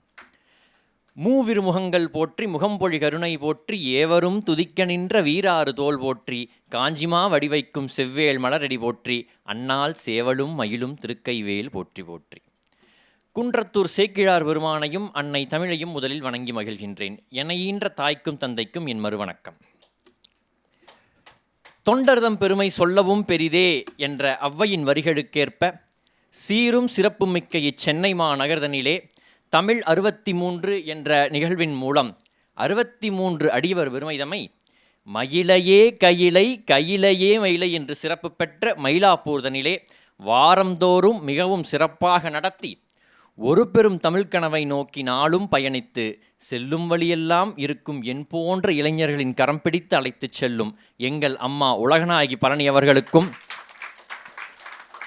வருங்கால சமுதாயம் தமிழ் பற்றோடு உயர வேண்டும், தமிழால் சார்ந்து ஒரு வாழ்வியலை மேற்கொள்ள வேண்டும் என்ற உயர்ந்த நோக்குடன் நல் தமிழ் பணி செய்து வருகின்ற ஸ்ரீ கிருஷ்ணா ஸ்வீட்ஸ் நிறுவனத்தின் உரிமையாளர் ஐயா திரு முரளி அவர்களுக்கும், அறம் சார்ந்த இடங்களுக்கெல்லாம் ஒரு இடமளித்து தன் மனதில் உயரிய இடமளித்துள்ள பாரதிய வித்யாபவன் குழும இயக்குனர் ஐயா திரு ராமசாமி அவர்களுக்கும், இத்திருநாளின் நிகழ்வுக்கு தலைமையேற்று அரியதொரு தலைமை உரை நல்கியிருக்கின்ற கோபாலகிருஷ்ணன் ஐயா அவர்களுக்கும், தெய்வத்தமிழ் விருது பெற்றிருக்கக்கூடிய ரமணி வெங்கட் ஓதுவார் சுவாமிகள் அவர்களுக்கும், என்னுடைய பேச்சை கேட்க வந்திருக்கின்ற நீதி அரசர் ஜெகதீஷன் ஐயா அவர்களுக்கும், அர்த்தநாரீஸ்வரர் ஐயா அவர்களுக்கும், அனைத்து சமயநெறி சான்றோர்களுக்கும் மொழிநெறி சான்றோர்களுக்கும் அடியேனின் அன்பு வணக்கங்கள்.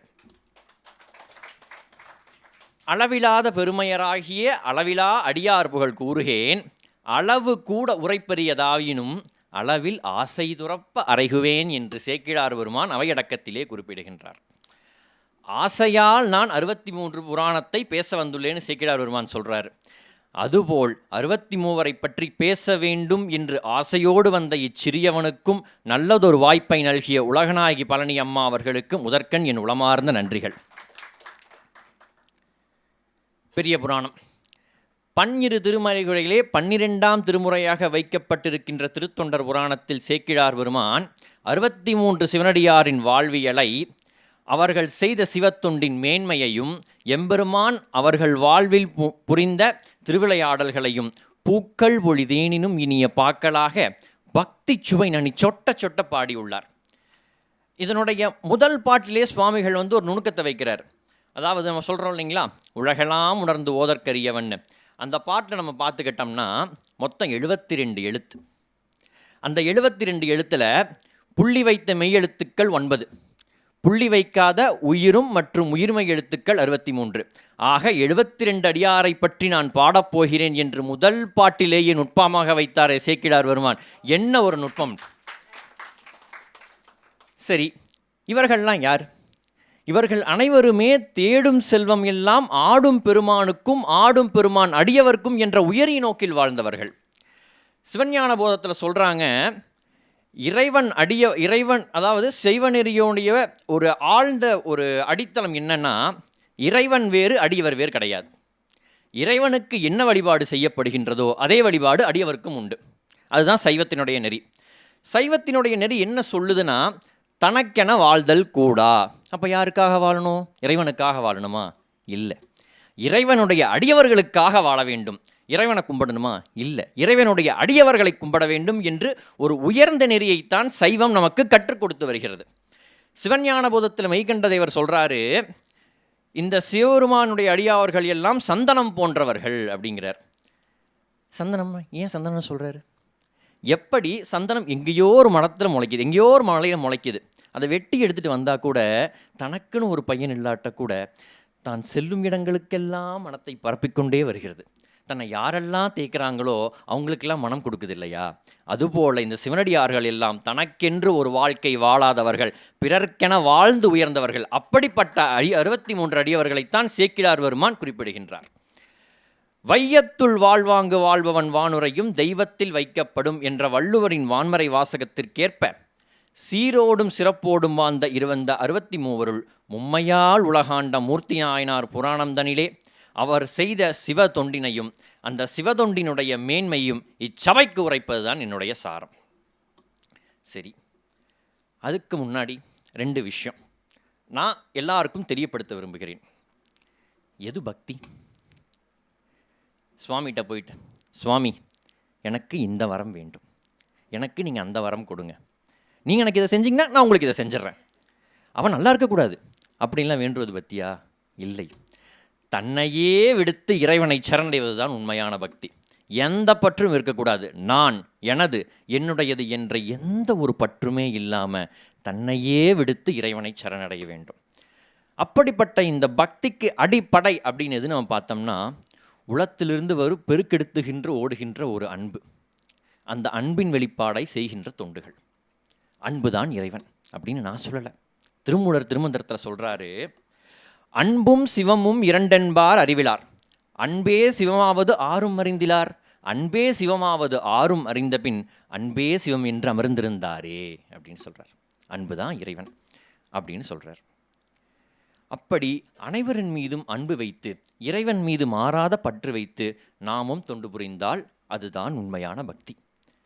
அந்த பக்திக்கு இறைவன் என்ன தருவார் தெரியுமா? எடுத்துக்காட்டு கம்பன் காவியத்தில் ஒரு காட்சியை சொல்லி என்ன தருவாருன்னு நான் சொல்கிறேன். ராமபிரானுக்கு முடிசூட்டு விழா நடந்து முடிஞ்சிடுச்சு. அங்கே இருக்கிற எல்லாருக்குமே ராமபிரான் ஒரு பரிசை கொடுத்துட்டு வரார். மேலும் தன்னை சார்ந்தவர்களை எல்லாத்துக்கும் ஒரு பரிசை காப்பியை நெடுக கொடுத்துக்கிட்டே தான் வராரு. அப்போ ஒருத்தர் அமைதியாக நிற்கிறார், அனுமன். அதை பார்க்குறாரு. அந்த இடத்துல கம்பர் ஒரு சொல் போடுறாரு பாருங்க, மாருதிதனை அயன் மகிழ்ந்தினிது அருளின் நோக்கி ஆறுத விடுவதற்கு ஒத்தார் நீயலால் அன்று செய்த பேருதவிக்கு யான் செயல் பிரிதில்லை பைம்பூன் போருதவியதின் தொழாய் பொருந்துற புள்ளுக என்றார். பொருந்திர புல்லுக என்றார். இந்த கம்பன் காவியத்தில் பார்த்துக்கிட்டோம்னா அனுமனைப் போல ராமன் மீது அன்பு வைத்தவனையும் அனுமனைப் போல ராமபிரானுக்கு தொண்டு புரிந்தவரையும் நம்ம எங்கேயுமே பார்த்திட முடியாது. நீங்கள் கேட்கலாம், ஏன்பா குகன் அன்பு வச்சானே, ஏன்பா வீடன் அன்பு வச்சானே, சுக்ரீவன் அன்பு வைக்கலையா, அங்கே தான் அன்பு வைக்கலையா, தம்பிமார்கள் அன்பு வச்சாங்களேன்னு. ஆனால் இவர்கள் அனைவரையுமே ராமபிரான் தன்னவராக ஏற்றுக்கொண்டு விட்டார். சொல்கிறோம் இல்லையா, குகனோடு ஐவரானோ முன் பின் குன்று சூழ்வான் மகனுடன் அருவரானோம் எம்முளை அன்பின் வந்த அகனமர் காதலைய நின்னோடும் எழுவரானோம் புகழரு கானம் தந்து புதல்வரால் ஒளிந்தான் நுந்தை. எந்தைன்னு கூட சொல்லலை, நுந்தை. அப்படி இவர்கள் அனைவரையுமே தன்னவராக ஏற்றுக்கிட்டாச்சு. சரண் புகுந்த அங்கதனுக்கு தன்னுடைய உடைவாளியை கொடுத்தாச்சு. தன்னடிதாள்தலோடும் தாமரை கடங்கினாலும் பொன்னுடைவாளை நீட்டி நீ இது பொருத்தி இதை வச்சுக்குப்பா அப்படின்னு சொல்லி கொடுத்தாச்சு. இப்படி எல்லாத்துக்கும் கொடுத்துட்டு வர ராமபிரான் அனுமனுக்கு மட்டும் எதையும் கொடுத்துக்கல, ஏற்றுக்கல. ஏன் தெரியுமா? கடைசி வரை அனுமனுக்கும் ராமனுக்கும் உண்டான உறவு இறைவன் தொண்டன் தலைவன் பக்தன் என்றுதான் இருந்தது. அதனால தான் கம்பர் உங்க அழகியா ஒரு சொல்லு போடுறாரு, மார்திதனை ஐயன் இனிது அருளின் நோக்கி. எப்படி இறைவனாகப்பட்டவர் பக்தர்களை எல்லாம் அப்படி அருளோடு பார்ப்பாரோ அதுபோல ஸ்ரீராமபிரான் மாருதியை அருளோடு பார்க்குறார். பார்த்துட்டு, நீ செஞ்ச உதவிக்கு நான் அதாவது திருப்பி செய்ய முடியுமா? எதுவுமே இல்லைப்பா, என்னை பொருந்துற புல்லுகன்னு சொல்லி தன்னையே தராருங்க. இப்படி உண்மையான பக்தி நாமும் கொண்டிருந்தால் இறைவன் நமக்கும் தன்னையே தருவார். இதை விட வேறு ஏதாவது செல்வம் வேண்டுமா? சரி, இங்கே நம்ம பக்தி வச்சுருந்தா இறைவன் தன்னையே தராருன்னு சொல்கிறோம். அப்போ இறைவன் நம் மீது எப்படி அன்பு வச்சிருக்காருன்னு நம்ம பார்க்கணும் இல்லையா? சுந்தரமூர்த்தி நாயனார்கிட்ட இறைவன் தம்மை பாட சொல்கிறார். நற்றமிழால் என்னை பாடுக அப்படின்னு சொல்கிறார். அப்போ எதனாட பாடட்டும் அப்படின்னு சொல்லும்போது பித்தா அப்படின்னு சொல்லி ஒரே ஒரு சொல் தான் கொடுக்குறார். அதே சுந்தரமூர்த்தி நாயனாருக்கு திருவாரூரில் அடியவர்களை பாட தில்லைவாள் அந்தனர்தம் அடியார்க்கும் அடியேன்னு ஒரு வரியவே கொடுக்குறாரு. அப்போ தனக்குன்னு பாட சுவாமிக்கு ஒரு சொல் போதும், ஆனால் தன் அடியவரை பாட அவருடைய அன்பை சொல்ல சுவாமிக்கு ஒரு வரியே எடுத்து கொடுக்குறாருன்னா சுவாமி அடியவர் மீது எப்படி ஒரு அன்பு வச்சிருக்காருங்கிறத நம்ம பார்க்கணும். சரி, அடுத்து ஏன் பெரிய புராணம் படிக்க வேண்டும்? வருங்கால சமுதாயம் கண்டிப்பாக கேட்கும், காலம் எங்கேயோ ஓடிக்கிட்டு இருக்கு, நாங்கள் ஏன் பெரிய புராணத்தை படிக்கணும்? இந்த காலத்திலே கேட்குறாங்க, அது வேறு விஷயம், அதை விட்டுருவோம். கேட்கும். சேக்கிழார் பெருமான் நினச்சிருந்தா அனபாய சோழனுக்கு இந்த ஒரு சைவ நெறி உடைய கதையை சொல்லி அப்படியே முடிச்சிருக்கலாம். ஏன் அவர் இதை ஒரு இலக்கியமாக்க விரும்பினார்? இந்த 63 செய்த செயல்கள் அப்படி. உலகத்தில் எண்ணற்ற மொழிகள் இருப்பினும் பக்தி மொழி என சிறப்பிக்கப்படும் தமிழில் இறைவன் எனக்கு அதாவது இறையடியார்களுக்கு செய்யும் தொண்டுகளும் வழிபாடுகளும் செம்பொருள் இறைவனாகிய சிவபெருமானுக்கு செய்யும் தொண்டுகளாகவும் வழிபாடுகளாகவும் தான் கருதப்பட்டன. அப்படி இந்த 63 சிவதொண்டு புரியறாங்க. அந்த சிவதொண்டுல ஒவ்வொன்றிலையும் ஒவ்வொரு விடுமையும் இருக்குங்க. ஒன்றில் மாறி காலத்து நல்லா கொற்ற மழை பெய்யுது, வீட்டில் சாப்பாடு இல்லை. இளையன்குடி மாறனார் வீட்டில் சிவனடியார் கதவை தட்டுறாரு. என்ன பண்ணுறாரு? வீட்டினுடைய கூரை சட்டங்களை எடுத்து விறகாக்கி சாப்பாடு போடுறார். வந்தது தன்னுடைய அதாவது மெய்தவ வேடம் இல்லை, ஆனால் அதுதான் மெய்ப்பொருள்னு சொல்லி தன்னை கொன்றவருக்குமே பத்திரமா நாட்டை விட்டு வெளியே அனுப்பி வைக்கிறார் மெய்ப்பொருள் நாயனார். கண்ணப்ப நாயனார் கண்ணை கொடுத்தார். இப்படி இவர்கள் ஒவ்வொருவருமே ஒவ்வொரு விழுமியங்களை கடைபிடித்தார்கள். அந்த விழுமியம் நாம் மட்டும் அறிந்தால் போதாது. இன்னும் ஒரு 100 ஆண்டு காலம், இன்னும் ஒரு 1000 ஆண்டு காலம் இந்த தமிழ் சமூகம் அதை படித்து படித்து உயர வேண்டும் என்று உயர நோக்கில்தான் சேக்கிழார் பெருமான் இந்த காப்பியத்தை படித்தார். அவர் செஞ்சுட்டார், நாங்கள் படிக்கணுமா? படிக்கணும். ஏன்னா வீட்டுக்கு வந்தவங்களை எப்படியாவது, அதாவது பசின்னு யாராவது வந்தால் எந்த நிலைமையில் இருந்தாலும் அவங்களுக்கு சாப்பாடு கொடுக்கணும்னு சொல்லி இளையங்குடி மாறனாயனார் சொல்கிறார். அன்பை தவிர வேறு எதுவுமே இல்லைன்னு கண்ணப்ப நாயனார் சொல்கிறார். இப்படி நாம் ஒரு சமுதாயத்தில் விழுமியத்தோடு உயர வேண்டும் என்றால் பெரிய புராணத்தை படிக்க வேண்டும். அதுக்காக தான் இந்த பெரிய புராணத்தை நீங்கள்லாம் படிச்சுக்கணும்னு சொல்லி வருங்கால சமுதாயத்துக்கு நம்ம சொல்ல வேண்டும். சரி, இப்போ மூர்த்தி நாயனார் புராணத்தை பார்க்கலாம். மும்மையால் உலகாண்ட மூர்த்திக்கும் அடியேன். என்ன அந்த மும்மை? அதை கடைசியில் சொல்கிறேன். இவருடைய தேசம் பாண்டிய தேசம். இந்த பாண்டிய நாட்டை நமக்கு சேக்கிழார் பெருமான் அறிமுகம் செய்து வைக்கும் போதே சீர்மண்ணு செல்வ குடிமல்கு சிறப்பின் ஓங்கும் கார்மண்ணு சென்னி கதிர் மாமணி மாட வைப்பு நார்மண்ணு சிந்தை பல நற்றுரை மாந்தர் ஓற்றும் பார்மண்ணு தொன்மை புகழ் பூண்டது பாண்டி நாடு அப்படின்னு சொல்கிறார். அதாவது செல்வ சிறப்புகோடு இருக்கக்கூடிய மக்கள்லாம் இருக்கிறாங்க. வானுயர்ந்த மாடங்களும் மாளிகைகளும் இருக்குது. பல சிந்தைகளில் நட்டுரை போற்ற மாந்தர்கள்லாம் இருக்கிறாங்க.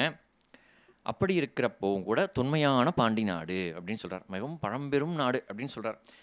மாணிக்கவாசகர் பெருமான் தன்னுடைய திருவாசகத்தில் வந்து பழம்பெரும் பதி பாண்டிய நாடு அப்படின்னு சொல்கிறார். தொன்மையான திருத்தலங்கள் அப்படின்னு பட்டியலிட்டோம்னா நிறையா ஸ்தலங்கள் நம்ம சொல்லிவிடலாம், திருத்தலத்தை சொல்லிவிடலாம். சோழ நாட்டில் பார்த்திங்கன்னா திருவாரூர் இருக்குது. அதாவது ஊழி காலத்துக்கும் முன்பு பற்ற ஒரு தலம் அப்படின்னு சொல்லி திருவாரூரை நம்ம சொல்லலாம். அப்போது இந்த பாண்டி நாட்டில் அது போன்ற ஒரு திருத்தலம் இருக்குது, திரு உத்திரகோச மங்கை. இன்றளவுமே சிவபெருமானுக்கு தாளம்பூவை வைத்து வழிபடக்கூடிய ஒரே தலம் உத்திரகோச மங்கை. ஏன்னா அதாவது தாளம்பூ வந்து பொய் சாட்சி சொன்னதுனால வந்து என்ன பண்ணுறாங்க, சாபம் வாங்கிடுறாங்க. அந்த சாபம் பெறுவதற்கு முன்பும் ஒரு திருத்தலம் இருக்கும் என்றால் அதுதான் திரு உத்தரகோசமங்கை. அந்த திரு உத்தரகோசமங்கை இருக்கக்கூடிய நாடு பாண்டிய நாடு. அப்படிப்பட்ட பாண்டிய நாட்டில் வந்து எப்படியெல்லாம் மக்கள் இருக்காங்கன்னா, முத்துக்கள் எல்லாம் சொரியுது. தாமிரபரணி ஆத்துக்களில் முத்துக்கள்லாம் சொரிஞ்சுக்கிட்டு வராங்க. மக்கள் எல்லாமே முத்துடைய அணிகலங்கள்லாம் அணிஞ்சிட்டு வராங்க. பாண்டிய தேசத்துக்கும் முத்துக்கும் இருக்கிற ஒரு தொடர்பை நான் உங்களுக்கு சொல்ல வேண்டியதில்லை. யாமுடை சிரம்பு முத்துடையறியேன்னு சொல்லி பாண்டிய மன்னனே சொல்கிறார் இல்லையா? அப்படி முத்துக்கள் செழிக்கின்ற ஒரு தேசமாகத்தான் பாண்டிய தேசத்தை நமக்கு காமிக்கிறாங்க. அங்கே எப்படிப்பட்ட மக்கள் வாழ்கிறாங்க? பொதிகை மலை தென்றல் வீசுது. அந்த தென்றலை வந்து சீரும் சிறப்புமாக இருக்கக்கூடிய அறிவிச்சார்ந்த மக்கள் எல்லாம் வாழ்கிறாங்க. தெய்வீக தமிழுடைய மனம்தான் வீசுகின்றது. இப்படிப்பட்ட பாண்டிய தேசத்துக்கு இப்படிப்பட்ட பாண்டிய தேசத்திற்கு தலைநகர் எது? மதுரை. இந்த பூ உலகத்தில் மதுரையை போல கொடுத்து வச்ச ஊரை நம்ம எங்கேயுமே பார்த்துட முடியாது. ஏன்பா நீ எப்படி சொல்கிற அப்படின்னு நீங்கள் கேட்கலாம் இல்லையா? ஏன்னா அங்கே தான் சிவபெருமான் 64 திருவிளையாடல்களை புரிகிறார். அங்கே தான் என்ன பண்ணுறாரு, அந்த தெருக்களில் தான் சுவாமி விறகு வைக்கிறார், அந்த தெருக்களில் தான் சுவாமி வளையல் போட்டு விடுறாரு, அங்கே தான் பிட்டுக்கு மண் சுமந்து பெரும்படியும் படுறாரு. பசியால் தவித்த பன்றி குட்டிகளுக்கெல்லாம் தாயிற்சிறந்த தயாவான தத்துவனேன்னு பால் கொடுக்குறார். எல்லாத்துக்கும் மேலே அங்கே தான் செங்கோல் ஏந்தி அரசாட்சியும் புரிகிறார். அப்படிப்பட்ட ஒரு கொடுத்து வச்ச ஊர் தான் மதுரை. இந்த மதுரையில் வந்து தமிழே தங்குவதாக சேக்கிழார் பெருமான் சொல்கிறார். சால்பாய மும்மை தமிழ் தங்கிய அங்கன் மூதூர் நூல்பாய் இடத்து மூல நோன்றலை மேதி பாய பால்வாய முளை தோய் மது வங்கையம் பாய எங்கும் செயல்வாய் தடத்தும் உள்ள செய்யுள் மிக்க ஏறு சங்கம் அப்படின்னு சொல்கிறார். தமிழே வந்து அந்த ஊரில் தங்குதான். அப்படிப்பட்ட ஒரு சிறப்பான ஊர். அந்த ஊரில் இருக்கக்கூடிய வயல்வெளிகளில் எருமைகள்லாம் இருக்குது, அதனுடைய பால்கள்லாம் வருது, வயல்களில் சங்குகள்லாம் மிதக்குது. செய்யுள்கள் எல்லாமே அரங்கேற்றக்கூடிய ஒரு ஊராகத்தான் மதுரை இருந்து வருகிறது. மதுரை அப்படின்னா இறைவனுக்கு அப்புறம் தமிழ் சான்ற நல்லோர்களுக்கெல்லாம் தோன்றுவது 3 சங்கம் வைத்து தமிழ் வளர்த்தது. இறைவனே அந்த சங்கத்துக்கு தலைவனாக இருந்ததினால்தான் மதுரையை போல ஒரு சிறப்பான ஊர் மூவுலகத்திலும் இல்லைன்னு சேக்கிழார் பெருமான் சொல்கிறார். யார் தலைவர் அந்த சங்கத்துக்கெல்லாம்? இறைவன் தான் தலைவர். அப்படிப்பட்ட ஒரு ஊருக்கு இந்த 3 உலகத்திலையுமே ஏதாவது ஒரு நிகர் இருக்க முடியுமா? கிடையாது. அப்படி இந்த மதுரையில் யார் வாழ்கிறா? அப்பொற்பதிவாள் வணிககுலத்தை ஆன்ற தொன்மை செப்பத்தகு சீர்குடி செய்தவம் செய்ய வந்தார். யாரு? எப்பற்றினையும் அறுத்து ஏறு உகைத்து ஏறுவார்தால் மெய்ப்பற்றி என பற்றி விடாத விருப்பின் மிக்கார். யாருன்னு சொல்லலை. அந்த மதுரை, அதாவது பொன்பதின்னு தான் வந்து சேக்கிழார் சுவாமி சொல்கிறார். அந்த பொன்பதி ஆகிய மதுரையில் வந்து வணிக குலமே செஞ்ச ஒரு தவத்தினால் ஒருத்தர் வந்து பிறக்கிறார். அதாவது சைவன் அதாவது பெரிய புராணத்தினுடைய ஒரு அடிநாதமாக நான் எதை பார்க்குறேன் அப்படின்னா, சிவனடியார்களுக்குள்ள வேறுபாடே கிடையாது. ஏன் சுவாமி எல்லாத்துக்கும் குலத்தை சொல்கிறாருன்னு ஒரு கேள்வி இருக்கும். குலம் எல்லாம் வேற வேறையாக இருக்கலாம், ஆனால் இவர்கள் அனைவரும் கொண்ட நோக்கம் ஒன்று, இவர்கள் அனைவரும் வழிபட்ட இறைவன் ஒன்று. அப்படி இறைவன் அவர்கள் பொருளாதாரத்தில் உயர்ந்தவளாக இருந்தாலும் சரி, கீழிருக்கும் நிலையில் இருப்பவர்களாக இருந்தாலும் சரி, அவர்கள் எந்த குலத்தை சார்ந்தவனாக இருந்தாலும் இறைவன் அடியவர் என்று வந்து விட்டால் அனைவரும் சமம். சொல்கிறோம் இல்லையா? மெய்தவ வேடமே மெய்ப்பொருள், வந்தது எதிராளி. ஆனால் எந்த வேடத்தில் வந்தார்? சிவனடியார் வேடத்தில் வந்தார். அப்போ அவர் யார்? எனக்கும் அவர் சிவனடியார். அப்படிப்பட்ட சிவனடியார்களுக்குள் எந்த ஒரு பேதமுமே இல்லைன்னு சொல்லி தான் நம்முடைய பெரிய புராணம் சொல்லுது. இதுதான் பெரிய புராணத்தினுடைய ஒரு அடிநாதமாக இருந்து வருகின்றது. அதனால தான் சுவாமி என்ன பண்ணுறார், ஒவ்வொரு குலத்தை சொன்னால் கூட கடையில் இவர்கள் அனைவரும் சமம் அப்படின்னு சொல்லி முடிக்கிறாங்க. இப்படிப்பட்ட அந்த பொன்பதியில் வணிக குலமே செஞ்ச தொன்மையால் ஒருத்தர் வந்து பிறக்கிறாரு. அவருக்கு எந்த ஒரு பற்றுமே கிடையாது. தன்னுடைய குடும்பமாக கிடையாது, இந்த பற்று கிடையாது. தான் உடலாக கிடையாது, தான் ஊரா செல்வமாக எதுவுமே கிடையாது. எல்லாமே ஏறு உகைத்து ஏறுகின்ற சிவபெருமானுடைய திருத்தாள்தான் என்று பற்றி, அதுதான் மெய்ப்பற்றி என பற்றி விடாத விருப்பின் மிக்கார். விடவே கிடையாது. அந்த மெய்த்தாளை பற்றி பிடிச்சிக்கிட்டார், பத்திரமா கெட்டியாக பிடிச்சிக்கிட்டார். யார் அவர்? நாளும் பெரும் காதல் நயப்புறு வேட்கையாலே கேடும் துணையும் முதல் கேடில் பதங்கள் எல்லாம் ஆளும் பெருமான் அடித்தாமரை அல்லதில்லார் மூளும் பெருகு அன்பெனும் மூர்த்தியார் தான் அப்படின்னு சொல்கிறார். நாள்தோறும் இறைவன் மீது அவர் வைத்திருக்கக்கூடிய காதல் ஏறிக்கொண்டே செல்கிறது. இறைவன் மீது அப்படி ஒரு பாசம். சரி, குடும்பம் எல்லாமே கெடுதலற்ற பற்று தானே, எந்த பற்று கூட அவருக்கு இல்லைன்னா கிடையாது. அவருக்கு எந்த ஒரு பற்றுமே இல்லாமல் எல்லாமே ஆளுகின்ற இறைவனாகிய சிவருமானுடைய திருத்தாள் தான். யார் அவர்? அன்பே உருவமாக இருக்கக்கூடிய மூர்த்தியார் அப்படின்னு சொல்லி சேக்கிழார் ஒருவன் நமக்கு அறிமுகம் செஞ்சு வைக்கிறார். இவர் என்ன திருத்தொண்டு செஞ்சார் அப்படிங்கிற கேள்வி எடுத்து நமக்கு வரும். அந்திப்பிறை அணி செஞ்சடை ஆளவாயில் எந்தைக்கணி சந்தனக்காப்பு இடையென்று முட்டா அந்த செயலின் நிலை நின்று அடியார் ஊப்ப சிந்தைக்கு இனிதாய திருப்பணி செய்யும் நாளில். சொக்கநாதர், அந்த சொக்கநாதர் எங்கே இருக்கார்? மதுரையில் இருக்கிறார். அந்த சொக்கநாதருக்கு எது ரொம்ப பிடிக்கும் அப்படின்னு சொல்லி மாணிக்கவாசகர் யோசிக்கிறார். பிடிக்குங்கிறத விட அவருக்கு எது அழகு சேர்க்கும்? நான் பாலை ஊற்றி பார்க்கணுமா, தயிரை ஊற்றி பார்க்கணுமா? இல்லை. சந்தனச்சாத்துடன் சுந்தர போற்றி அப்படின்னு சொல்லி போற்றி திரு அகவல்ல மாணிக்கவாசக சுவாமிகள் சொல்கிறார். சந்தனச்சாந்தின் சுந்தர போற்றி. அப்போ சந்தனம் தான் அவருக்கு என்ன பண்ணுது? அழகு சேர்க்குது. சந்தனத்துக்கும் சொக்கநாதருக்கும் அவ்வளோ ஒரு ஒற்றுமை. அதுக்கு ஒரு 2 நிகழ்வு என்னென்னு பார்த்துக்கிட்டோம்னா, தடாதகை பிராட்டியாரை மனம் கொள்ள சுவாமி வரார். மாப்பிள்ளை அழைப்பு நடக்குது. மாப்பிள்ளை எப்படி வரணும் நம்ம எல்லாரும் எதிர்பார்த்துட்ருப்போம். சுவாமி எப்படி வராருன்னா, புலித்தோல், கழுத்தில் பாம்பு, உடம்பெல்லாம் விபூதி, உடுக்கையுடைய சூளம், அப்படி வரார். காஞ்சனை மாலை பார்க்குறாங்க. என்னம்மா மாப்பிள்ளை இப்படி நிற்கிறாரு, விபூதி பூசிட்டு புலித்தோலை போட்டுக்கிட்டு கழுத்தில் பாம்போட நிற்கிறாரு அப்படின்னு சொல்கிறாங்க. தடாதகை பிராட்டிக்கு ஒரு சின்ன இது மனசில் ஒரு செருக்கம். நேராக போய் சுவாமிகிட்ட சொல்கிறாங்க, சுவாமி எங்கள் அம்மா இந்த மாதிரி சொல்லிட்டாங்க அப்படின்னு. அப்படியா, சரி. அடுத்த நாள் வரார். நல்லா உடம்பெல்லாம் சந்தனம் பூசி, நல்ல அணிகலன்கள்லாம் அழிஞ்சு அப்படி வரார். அந்த சந்தனம் பூசு அதை பார்த்துட்டு, அந்த சந்தனமெல்லாம் உடம்பெல்லாம் பூசி விபூதியெல்லாம் இட்டுட்டு அவர் வரதை பார்த்த காஞ்சன மாலை சொக்கி போகிறாங்களாம். சொக்கி போய் யாருக்கன்னாவது பட்டுடுமோ அப்படின்னு பயந்து தன்னுடைய கண்ணில் இருக்கக்கூடிய அஞ்சனத்தை எடுத்து அப்படி வாய்க்கில் ஒரு பொட்டு வைக்கிறான் சுந்தரேஸ்வரருக்கு. அப்படி சந்தனத்தால் அழகு பெற்று சுந்தரம் கொண்டதனால் சுந்தரேஸ்வரர். சொல்கிறோம் இல்லையா, மீனாட்சி சுந்தரேஸ்வரர் அப்படி சந்தனத்தால் அழகு பெற்றவர். சரி, இது ஒரு தொடர்பு. இன்னொரு தொடர்பு அப்படி என்னென்னு பார்த்தோம்னா, மதுரை முகலாயருடைய ஆட்சிக்கு உட்படுது. அப்போ அங்கே இருக்கக்கூடிய பாண்டிய மன்னன் காளையார் கோயிலுக்கு சென்றுட்டார். அந்த கோயில் அர்ச்சகரெல்லாம் இருக்காங்க.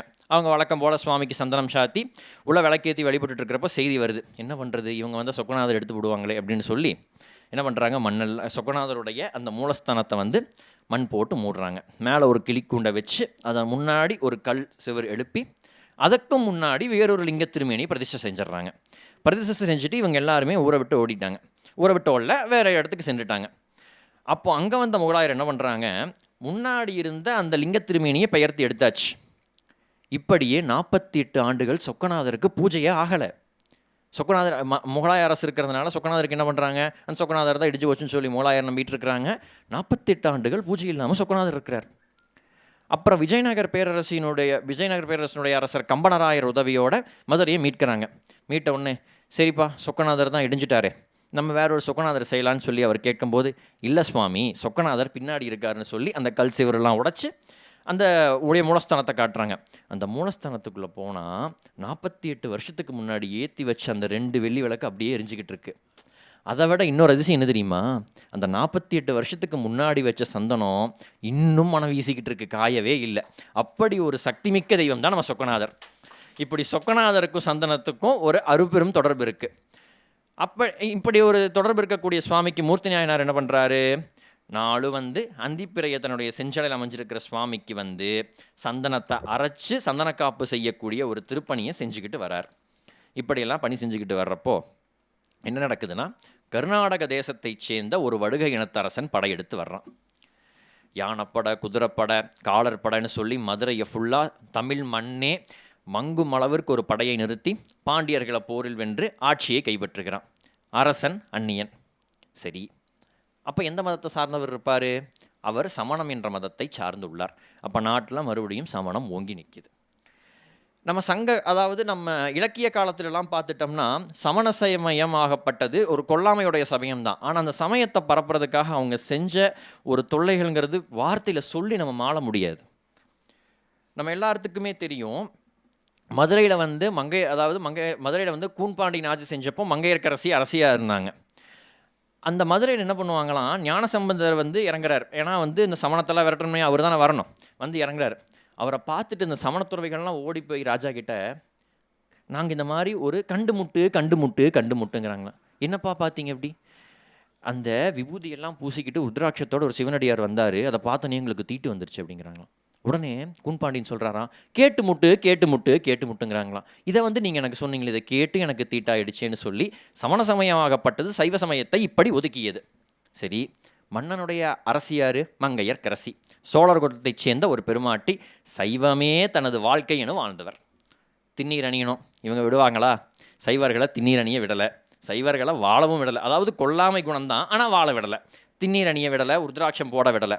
அப்போ அந்த அம்மா என்ன பண்ணுமா, திண்ணீர் அணியணுமேனு யாருக்குமே தெரியாதவாறு தன்னுடைய மார்பில் திருநீர் பூசி மங்கையர்க்கரசியார் வழிபட்டதாக ஒரு வரலாறு இருக்கு.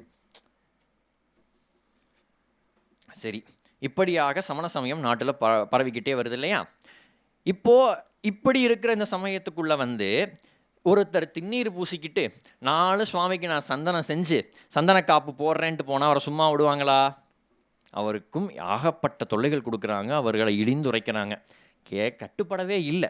அந்த சேக்கிலார் பெருமான் எப்படி சொல்கிறாருன்னா, அந்தம் இளவாம் இறை செய்யவும் அன்பனார்தாம் முந்தைதம் முறைமை பணி முட்டலர் செய்து வந்தார் தப்தம் பெருமையாய்க்கு அளவாகிய சார்பில் நிற்கும் எந்தம் பெருமக்களை தடுக்க யாவருளார்.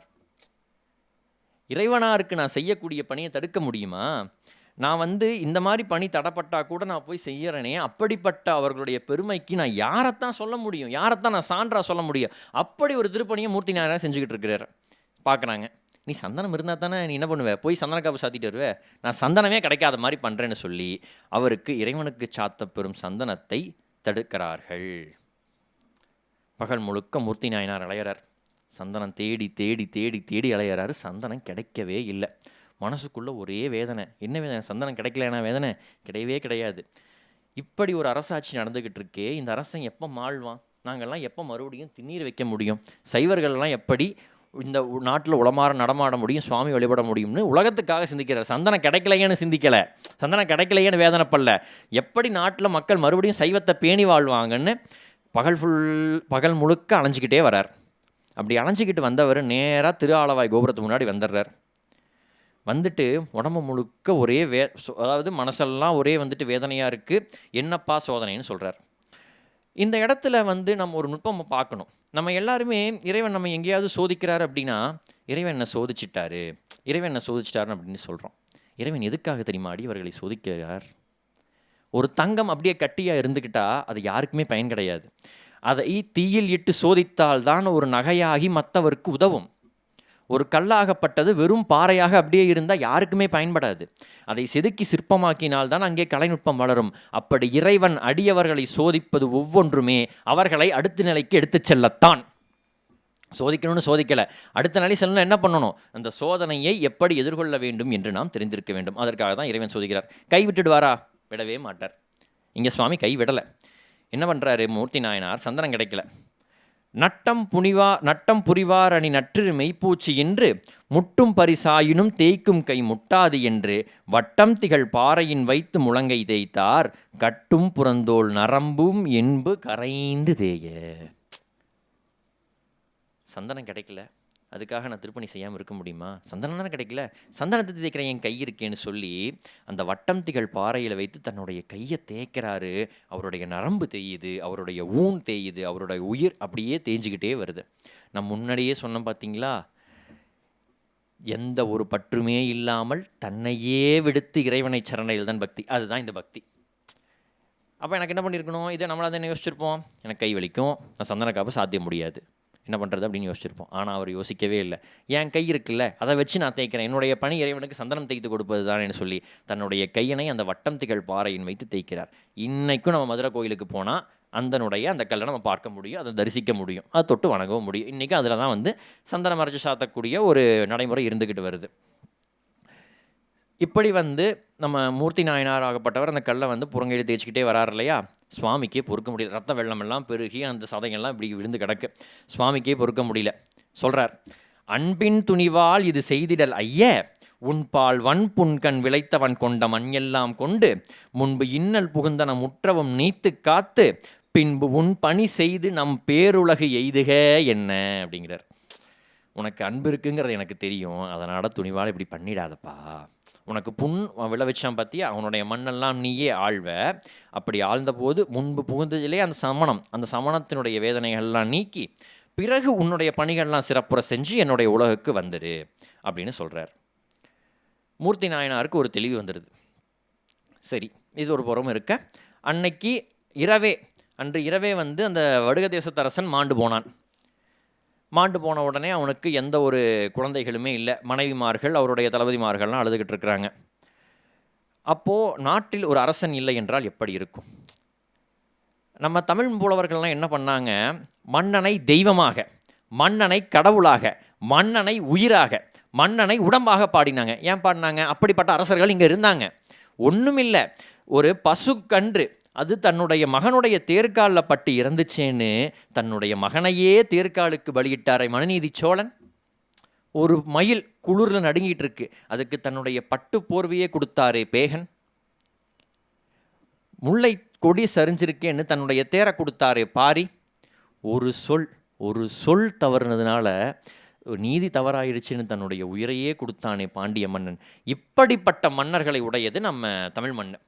அதனால தான் புலவர்கள்லாம் பாடுறாங்க. புறநானூற்றில் ஒரு பாடல் உண்டு, நெல்லும் உயிரென்றே நீரும் உயிரென்றே மன்னன் உயிர்த்தே மலர்வதை உலகம் அப்படின்னு பாடுறாங்க.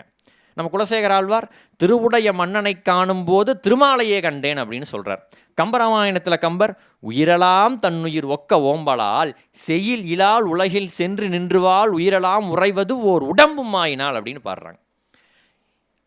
அதாவது கம்பராமாயணத்தில் மன்னன் உடல், 4000 திவ்ய பிரபந்தத்தில் மன்னன் கடவுள், புறநானூற்றில் மன்னன் உயிர். சேக்கிழார் பெருமான் மன்னனை உயிராக சொல்கிறார். எப்படி சொல்கிறாரு?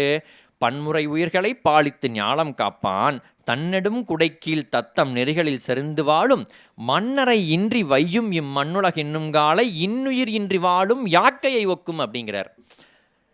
மன்னன் தான் உயிருங்க. மன்னன் இந்த உலகத்துக்கு இல்லை அப்படின்னா அங்கே என்ன இருக்கும்? உயிரே கிடையாது.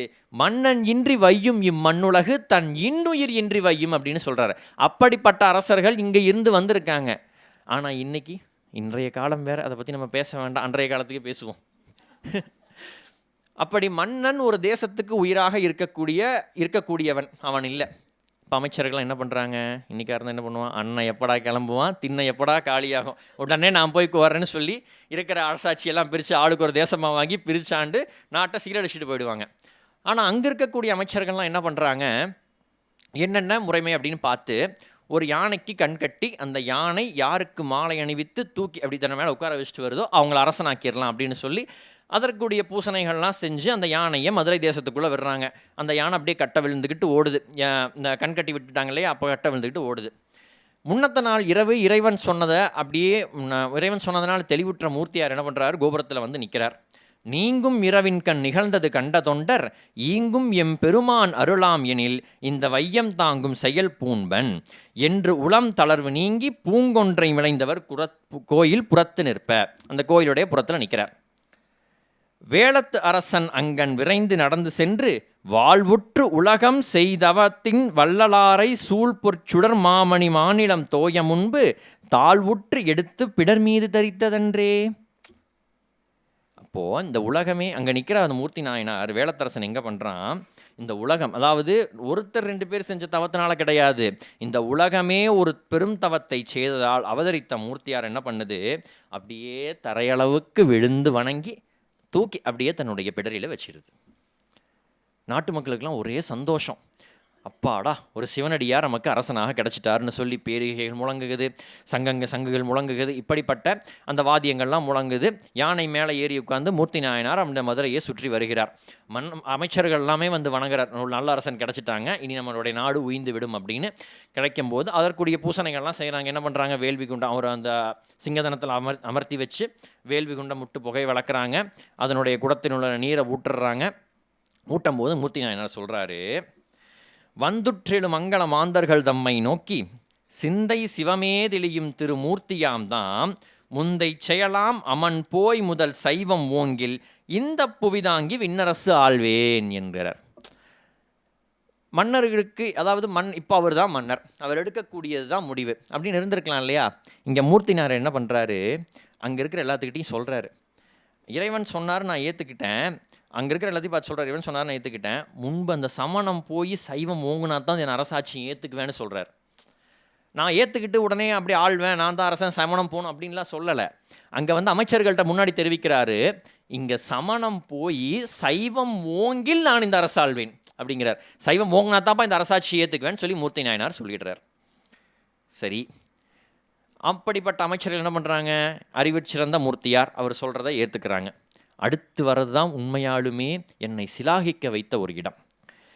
வையம் முறை செய்குவேன் ஆகில் வயங்கு நீரே செய்யும் அபிடேகமும் ஆக செழுங்கணங்கள் ஐயன் அடையாளமுமாக அணிந்து தாங்கும் மொய்ப்புன் சடைமா முடியே முடியாவது என்றார் அப்படின்னு சொல்கிறார். இந்த அரசாட்சி நான் ஏற்றுக்கணும்னு என்னென்னு தெரியுமா, எனக்கு செய்யக்கூடிய அபிஷேகம் திருநீராகத்தான் இருக்க வேண்டும், நான் விரும்பி அணிகின்ற அணிகலன்கள் உத்ராட்சமாகத்தான் இருக்க வேண்டும், எனக்கு முடி வேண்டாம், எனக்கு என்ன பண்ண வேண்டாம், முடி வேண்டவே வேண்டாம், இறைவன் அருளால் கிடைத்த இந்த சடைமுடி தான் எனக்கு முடி அப்படின்னு சொல்லி ஒரு அரசாட்சி புரிகிறார். அரசு கிடைச்ச உடனே இந்த காலத்தில் பொன் என்ன, மணி என்ன, பொன்னாரங்கள் என்ன, விதவிதமான உடைகள் என்ன, ஆனால் திருநீரு தான் எனக்கு செல்வம்னு சொல்கிறார். இந்த இடத்த நம்ம உற்று நோக்கணும். சைவர்களுக்கு திருநீரை போல ஒரு செல்வமே கிடையாது. எத்தனை அணிகலன்கள் வேணா இருக்கலாம், ஆனால் திருநீர் தான் உயர்ந்த அணிகலன். இன்னொரு பேர் என்ன சொல்கிறோம், விபூதி அப்படின்னு சொல்கிறோம். இந்த பூதி அப்படிங்கிற சொல்லுக்கு செல்வம் என்று ஒரு பெயர் உண்டு. அப்போ விபூதி அப்படின்னா நமக்கு இருக்கக்கூடிய செல்வங்களுக்கெல்லாம் முதன்மை செல்வமாக இருக்கக்கூடியது விபூதி. அந்த விபூதி தான் என்ன பண்ணுறோம், நம்ம 4 விரும்பி அணைச்சிக்கிறோம். இந்த காலத்துலலாம் விபூதியை கண் தெரியாமல் கூட வைக்கிறாங்க, விபூதி வைக்கிறது கூட யாருக்கும் தெரிய மாட்டேங்குது. ஆனால் மூர்த்தி நாயனார் என்ன பண்ணுறார், விபூதி தான் எனக்கு செய்யக்கூடிய அபிஷேகம்னு சொல்கிறார். இந்த விபூதிக்கு ஒரு பெரும் மகிமையே உண்டு. கூன்பாண்டியனுக்கு வெப்பு நோய் வந்துடுது, யாரோ வந்து என்னென்னவோ வைத்தியமெல்லாம் செஞ்சு பார்க்குறாங்க, நீங்களையே திருஞான சம்பந்த சுவாமி வந்தார், மந்திரம் மாவது நீர், அவ்வளவுதான், வெப்பு நோய் நீங்கிடுச்சு. பதிகம் பாரு, மந்திரம் மாவது நீர் அப்படிங்கிற ஒரு பதிகத்தை பாடினார், வெப்பு நோயாகப்பட்டது நீங்கிடுச்சு. இந்த திருஞான சம்பந்த மூர்த்தி நாயனார் சமணத்தை ஒடுக்க மதுரை கிளம்பும்போது அப்பரும் ஞான சம்பந்த மூர்த்தி நாயனாரும் மறைக்காட்டில் இருக்காங்க. குலச்சிறையார் அனுப்பிய தூதரும் அங்கே வந்து நிற்கும் போது அப்பர் சுவாமி சொல்கிறார், அப்பா நாளும் கோளும் சரியில்லை அப்படின்னு சொல்கிறார். இப்போ திருஞான சம்பந்தர் சுவாமி சொல்கிறாங்க, சிவனடியாருக்கு நாள் என்ன செய்யும் கோள் என்ன செய்யும்னு சொல்லி கோளறுபதிகத்தை அங்கே தான் பாடுறார். சொல்கிறேன் இல்லைங்களா, வேயுறுதோழி பங்கன் விடமுண்டகண்டன் மிக நல்ல வீணை தடவி அப்படின்னு பாடுறோம் இல்லையா. அந்த பதிகத்தில் 10வது பாட்டில் சுவாமி சொல்கிறாரு, புத்தரோடு அமனை வாதில் அழிவிக்கும் மன்னல் திருநீரு செம்மை திடமே அப்படின்னு சொல்கிறார். சொல்லியிருக்கலாம், அதாவது ஞானசம்பந்த மூர்த்தி நாயனார் என்ன சொல்லியிருக்கலாம், ஜெயிக்கும்னு சொல்லியிருக்கலாம், ஜெயிக்காமனு சொல்லியிருக்கலாம். ஆனால் என்ன தெரியுமா சொல்கிறாரு, புத்தரோடு அமனை, அந்த வாதில அண்ணலுடைய திருநீரே செம்மை திடமே, அங்கே திருநீர் தான் திடமாக நிற்க போகுது, சமணம் நிற்க போகிறது கிடையாதுன்னு சொல்கிறாரு. ஏன்னா அப்படிப்பட்ட கொடுமைகள் எல்லாம் அந்த தேசத்தில் சமணர்கள் புரிஞ்சு வந்துக்கிட்டு இருக்கிறாங்க. அப்படி இருக்கும்போது நான் திருநீராலேயே அவர்களை விரட்டுவேன்னு சொல்லி ஞானசம்பந்த மூர்த்தி நாயனார் சொல்கிறாருன்னா அவர் இறைவன் மீது வைத்திருக்கக்கூடிய நம்பிக்கை எத்தகையது அப்படிங்கிறத நம்ம பார்க்கணும். அதற்கும் மேலாக திருநீர் என்பது எப்படிப்பட்ட ஒரு பெரும் செல்வமாக நம்ம பார்க்கணும். அப்படியே வேண்டி, அதாவது சைவர்கள்லேருந்து திருநீரை தவிர பெரும் செல்வமே கிடையாது சைவர்களுக்கு. அப்படிப்பட்ட திருநீரினுடைய மேன்மை எது என்ன சொல்கிறோம், பேணி அணிபவர்களுக்கெல்லாம் பெருமை சேர்ப்பது நீர். யார் யாரெல்லாம் பேணி அணிஞ்சுக்கிறாங்களோ அவங்களுக்கெல்லாம் பெருமை சேர்க்கிறது திருநீர். அப்படிப்பட்ட திருநீர் தான் தனக்கு செய்யக்கூடிய அபிடேகம். நான் விரும்பி அணியக்கூடியது இறைவன் அருளிய உத்ராட்சம். நான் தலையில் தாங்கி இருப்பது இறைவன் அருளிய சடாமுடி. இது மூன்றும் தான் எனக்கு நான் வைத்திருக்கக்கூடிய ஒரு அணிகலன். இந்த மும்மையால் உலகாண்டன் நான் சொன்னேன் பார்த்தீங்களா, அந்த 3 மை. முதல் மை விபூதி, 2வது மை உத்ராட்சம், 3வது மை சடைமுடி. இதை 3ஐயும் தாங்கி மூர்த்தி நாயனார் அரசாண்டார். சரி, இந்த 3ஐயும் தாங்கி அரசாண்ட மூர்த்தி நாயனார் சேக்கிழார் சுவாமி எப்படி சொல்கிறாருன்னா, நூதலின் கண் விழித்தவர் வாய்மை நுணங்கு நூலின் பதம் எங்கும் நிறைந்தது விளங்க பலன்கள் மாற உதவும் திருநீர் உயர் கண்டிகை கொண்ட வேணி முதன் மும்மையால் உலகாண்டார் மூர்த்தி நாயனார்தாம். நம்ம எல்லாருமே பல வரலாறுகள் நம்ம படிச்சிருப்போம். அதில் பல புரட்சிகள் வந்திருக்கும். பிரெஞ்சு புரட்சி இருக்குது, ஏகப்பட்ட புரட்சிகள் இருக்குது. ஆனால் என்னை கேட்டால் மூர்த்தி நாயனார் செய்தது ஒரு சமய புரட்சி அப்படின்னு தான் நான் சொல்லுவேன். நான் முன்னாடியே சொன்ன மாதிரி தான் சமணர்கள் எப்படிப்பட்ட கொடுந்திங்கெல்லாம் இழைச்சிட்டு வராங்க நமக்கு எல்லாத்துக்குமே தெரியும். மகேந்திரவர்ம பல்லவனை தன்னுடைய கைக்குள்ளே போட்டுக்கிட்டு அப்பர் சுவாமியை கொண்டு போய் கடலில் போடுறாங்க. யார்? கொல்லாமை குணத்தை உடையவங்க அப்பர் சுவாமியை கொண்டு போய் கடலில் போடுறாங்க. திருஞான சம்பந்த மூர்த்தி நாயனார் தங்கி இருக்கக்கூடிய அந்த மதுரை மடத்தை என்ன பண்ணுறாங்க? தீவிரிச்சு எரிச்சிடுறாங்க. இப்படிப்பட்ட ஒரு கொடுமையான ஒரு சூழல் இருக்கக்கூடிய சமண சமயத்தில் நாளும் திருநீரை பூசிக்கிட்டு எம்பெருமானுக்கு சந்தனம் அரைத்து பணிபுரிவது தான் என்னுடைய தொண்டென்று உயர்ந்தோ வாழ்ந்தார். சரி, அரசாட்சி கிடச்சது. அப்பையும் என்ன பண்ணுறாரு? எனக்கு தேவையற்ற அணிகலன்கள்லாம் எதுவுமே வேண்டாம், எனக்கு நிலையான அணிகலன் எது? நான் அணியக்கூடிய விபூதி தான் எனக்கு நிலையான அணிகலன், அதுதான் நான் செய்யக்கூடிய அபிஷேகம். நான் விரும்பி அணியக்கூடிய உடல் அணிகலன்கள் எது? இறைவன் அருளிய உத்ராட்சம். என்னுடைய முடியது ஜடைமா முடி. அப்படி என்று இந்த சமூகம் எப்படிப்பட்ட உயரத்துக்கு சென்றாலும் தன் நிலையில் இருந்து தாழாது சைவ நெறியில் இருந்து மாளாது இருக்க வேண்டும் என்று ஒரு பெரும் புரட்சி செய்தாரே மூர்த்தி நாயனார். என்னை கேட்டால் இதுதான் தமிழகத்தின் பெரும் புரட்சி என்று நான் சொல்லுவேன். அப்படிப்பட்ட பெரும் புரட்சி புரிஞ்சவர் தான் மூர்த்தி நாயனார். இவர் அதாவது மந்திரிமார்கள் எல்லாருமே இவருடைய அரசாட்சிக்கப்பட்ட ஒரு நல்லாட்சி தான் இவர் எல்லாத்துக்குமே கொடுக்குறாரு. இவர் அதாவது ஒரு பெண் மனைவியை ஏற்காமல் ஐம்புலன்களாகிய உட்பகையும் வெல்றார். நம்ம சொல்கிறோங்களே மதம் குரோதம் ஆச்சரியம்னு இப்படிப்பட்ட ஐம்பகையாகிய உட்பகையும் வென்று சமணர்களாகிய வெளிப்பகையும் வென்று ஒரு நல்லதொரு ஆட்சி தருகிறார். பாதம் பரமன்னவர் சூழ்ந்து, பரமன்னர்களெல்லாம் சூழ்ந்து நிற்க போற்ற ஏதம் பிணியா வகை இவ்வுலகு ஆண்டு தொண்டின், இந்த உலகை ஆண்டு தன்னுடைய தொண்டுகையும் புரிந்து தொண்டு பேதம் புரியா அருள் பேர் அரசால போற்று நாதன் கலர் சேவடி நன்னினார் அண்ணலாரே அப்படின்னு சொல்கிறார். பல மன்னர்களெல்லாம் தன்னை சூழ்ந்து வாழ்ந்தும் தன்னுடைய சிவதொண்டில் நிலை நின்று எந்த ஒரு பேதமுமே இல்லாமல் நல்லாட்சியை தெரிந்து பின்னாளில் அண்ணலாருடைய பாதத்தை மூர்த்தி நாயனார் அடைகிறார். இந்த மூர்த்தி நாயனார் செய்தது ஒரு சமய புரட்சின்னு நான் சொன்னேன் இல்லைங்களா? அந்த சமய புரட்சியை இறைவனே செய்ய விரும்பினார் அப்படின்னு தான் நான் சொல்ல முடியும். நம்ம எல்லாரும் சொல்கிறோம் இறைவன் ஓர் அடியை எடுத்து கொடுத்தார், இறைவன் ஒரு சொல்லை எடுத்து கொடுத்தார்னு. அப்போது அந்த புலவர்களுக்கு உள்ளே இருக்கிற புலமை யார் கொடுத்தது? இறைவன் தானே கொடுத்தார். இறைவன் தான் என்ன பண்ணுறார்? ஒவ்வொருத்தருக்கும் இருக்கக்கூடிய புலமையை கொடுத்தார். அப்படி இந்த மூர்த்தி நாயனார் அறம் பெற ஆட்சி புரிய வேண்டும் என்று இறைவன் அவருக்கு உள்ளிருந்தும் அருள் புரிந்தார். சரி, இன்னொரு செய்தியை சேக்கிழார் பெருமானும் இறைவனும் இங்கே சொல்கிறதா நான் கருதுகிறேன். அதுதான் இந்த ஒரு செய்தியை மட்டும் சொல்லி நான் என்னுடைய உரையை நிறைவு செஞ்சுக்கிறேன். ஒரு தேசம் பால்பட்டு நிற்கின்றது. சைவ நெறி ஓங்கலை, அதாவது சைவ நெறி தான் நமக்கு நல்நெறி, அந்த நல்நெறி ஓங்கலை. அறம் என்ன ஆச்சு? அறம் தலைக்கலை, வீரம் கீழே தான் இருக்குது. மக்கள் எல்லாம் துன்புடுறாங்க, திருநீர் கூட வைக்க முடியல, மறைச்சு திருநீர் அணியக்கூடிய ஒரு தேசமாக இருக்குது. சரி, அந்த தேசத்துக்கு ஒரு நல்ல அரசனை மட்டும் கொடுத்துட்டா போதுமா? எப்படிப்பட்ட அரசன் வர வேண்டும்? அந்த அரசன் தனக்கென ஒரு அரசை, தனக்கென ஒரு வாழ்க்கையை வாழாதவனாக இருக்க வேண்டும். எப்பற்றினையும் நீக்கி மெய்ப்பற்று என ஏறுகைத்து ஏறுவார்தால், எந்த ஒரு பற்றுமே கிடையாது, இறைவனுடைய பற்று தான் என்னுடைய ஆன்மப்பற்றுன்னு பற்ற ஒரு அரசன் வேண்டும். அந்த அரசன் தன்னுடைய ஆடை அலங்காரங்களுக்கும் அணிகலன்களுக்கும் இல்லாமல் திருநீரே அணிகலன், ருத்ராட்சமே அணிகலன், சடைமுடியே மாமுடியும் தங்கிய ஒரு அரசனாக இருத்தல் வேண்டும். சீர்கெட்டு இருக்கக்கூடிய இந்த தேசத்துக்கு அறநிலை சார்ந்து தன் பற்றினை நீக்கிய ஒரு அரசன் வேண்டும் என்று மூர்த்தி நாயனாரை அந்த இறைவனே தேர்ந்தெடுத்தார் என்றால் அந்த காலத்துக்கும் அல்ல, மூர்த்தி நாயனார் புராணமாகப்பட்டது இந்த காலத்துக்கும் தான். சீர்கெட்டு இருக்கக்கூடிய நம்ம தேசத்துக்கு தன் பற்றினை நீக்கி அறம் சார்ந்து வாழக்கூடிய ஒரு தலைவன் வேண்டும் என்பதை கூறிக்கொண்டு, கற்றோர் நிறைந்த இச்சபையில் இச்சிறியவனுக்கும் மும்மையால் உலகாண்ட மூர்த்தி நாயனார் புராணந்தனை நல்கி நல்கிய அம்மா உலகநாயகி பழனி அவருக்கு என் உளமார்ந்த நன்றியை தெரிவித்து கேட்டறிந்த அனைத்து சான்றோர் பெருமக்களுக்கும் நல்லதோர் வாய்ப்பிற்கு நன்றிகள் கூறி விடைபெறுகிறேன். நன்றி, வணக்கம்.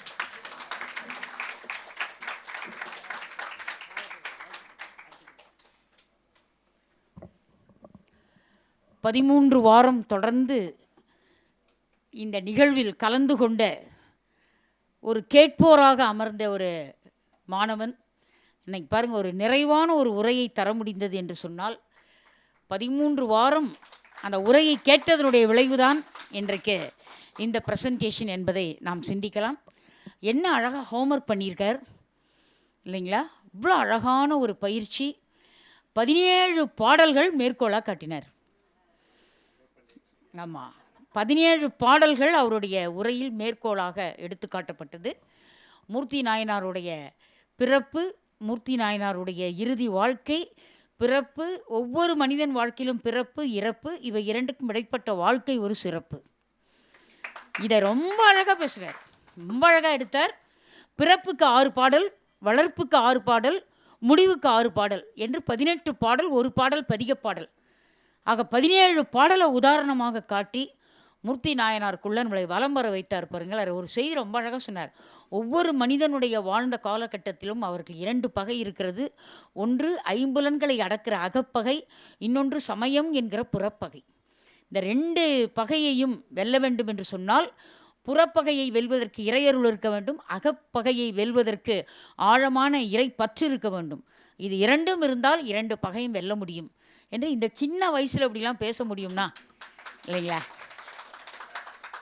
இந்த சின்ன வயதில் இப்படிலாம் பேச முடியுமானால் ஆர்வம், விடாமுயற்சி, கடின உழைப்பு, இது 3 இருந்தால் தான் இப்படிப்பட்ட ஒரு செஞ்சொற் கவி இன்பம் தரக்கூடிய ஒரு மேடை பேச்சை தர முடியும்.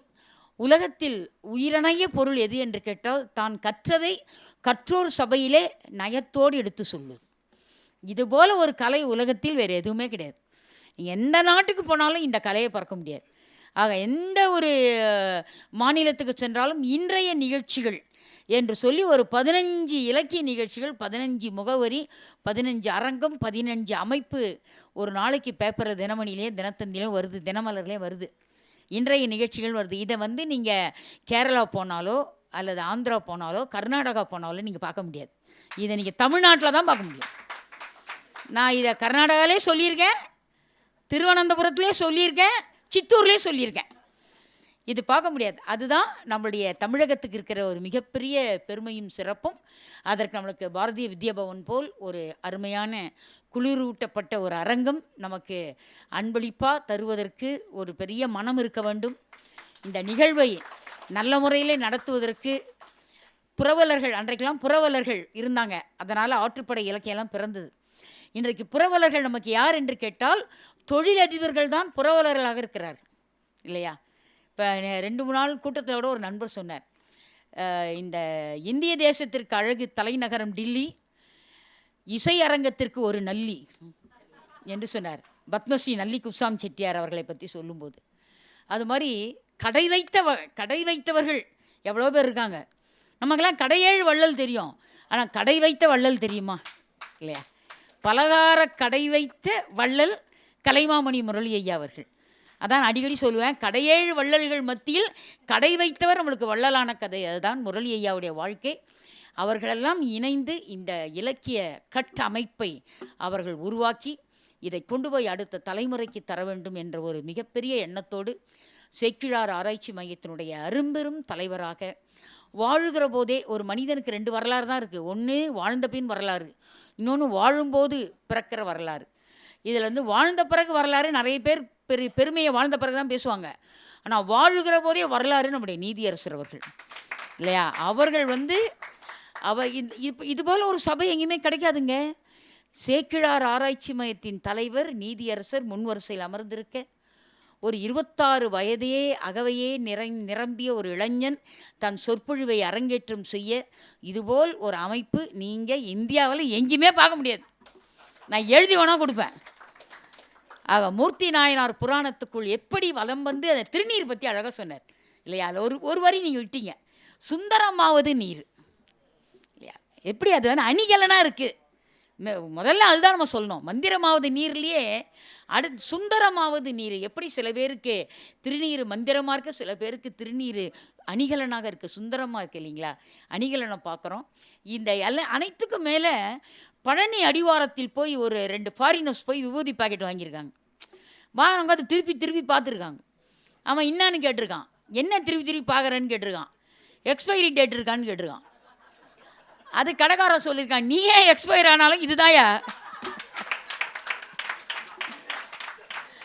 நீயே எக்ஸ்பயர் ஆனாலும் நீ போன அன்னைக்கு நாங்கள் வச்சுக்கிறது இதுதாயான்னு இருக்கான். ஒன்றுமே புரியல அவனுக்கு. நடுநடுங்கி போயிட்டான் அந்த ஃபாரினர். அப்புறம் கேட்குறான், இது என்ன பெருமைன்னு கேட்குறான். அப்படியே கையோடு பிடிச்சி அந்த ஃபாரினரை கூட்டிகிட்டு போய் உட்கார வச்சு நேராக நடந்ததுங்க. சுகிசிவம் ஐயா உரையாற்றின்னு இருக்கிறாரு பழனி மலையினுடைய உச்சியில். அங்கே சுகிசிவம் ஐயா கந்தபுராணத்தின் பெருமை பேசின்னு இருக்காரு. 2 ஃபாரினர்ஸ் வந்து இப்படி கேட்டவுடனே அவன் என்ன பண்ணான், கையோடு பிடிச்சி இழுத்தும் போய் என்ன பண்ணியிருக்கான், அந்த சுகிசிவம் உரையில் உட்கார வச்சுட்டு அவர் பேசி முடித்த பிறகு மந்திரமாவது நீர் பாடலை மட்டும் இவங்களுக்கு கொஞ்சம் ஆங்கிலத்தில் சொல்லுங்கன்னாராம். இவங்க அதை ஆங்கிலத்தில் அவங்களுக்கு எடுத்து சொன்ன பிறகு அவங்களே இந்த உலகத்தில் நீயே எக்ஸ்பயர் ஆனால் கூட இதுதாயா முக்கியம் அணிகலன் என்று சொன்னதை 2 பாக்கெட்டை வாங்கி லண்டனுக்கு கொண்டு போனாங்களாம். ஆக இன்றைக்கும் லண்டனில் இருக்கக்கூடிய அத்துணை ஆலயங்களிலும் அங்கு வாழக்கூடிய தமிழர்கள் நெற்றி நிறைய அணிகலனை அணிந்து கொண்டு வருகிற சுந்தரமாவது நீர் அதை அணிந்து கொண்டு வருகிற அந்த காட்சியை பார்க்கிற போது எப்படி மனிதனுடைய அகப்பகையும் புறப்பகையையும் வெல்லக்கூடிய ஆற்றல் திருநீருக்கு உண்டு. அதனால்தானே திலகவதியார் திருநீர் இட்டபோது கூற்றாயினவாறு பாடினார் நாவுக்கரச பெருமான் இல்லையா? ஆக சில நேரத்தில் திருநீர் இடுகிற போது இடுகிறவர்களுடைய தன்மையினால் நாம் கவிஞராக கூட வாய்ப்பு இருக்கிறது இல்லையா? நான் பேராசிரியர் சாரதா நம்பியார் அவர்கள் இல்லத்துக்கு போகிறது எனக்கு ரொம்ப பிடிக்கும். ஒரு வருஷத்துக்கு ஒரு முறை போவேன் கண்டிப்பாக. ஏன்னா என் ஆசிரியர், அடிக்கடி போக மாட்டேன். ஆசிரியர்லாம் நான் போக மாட்டேன்.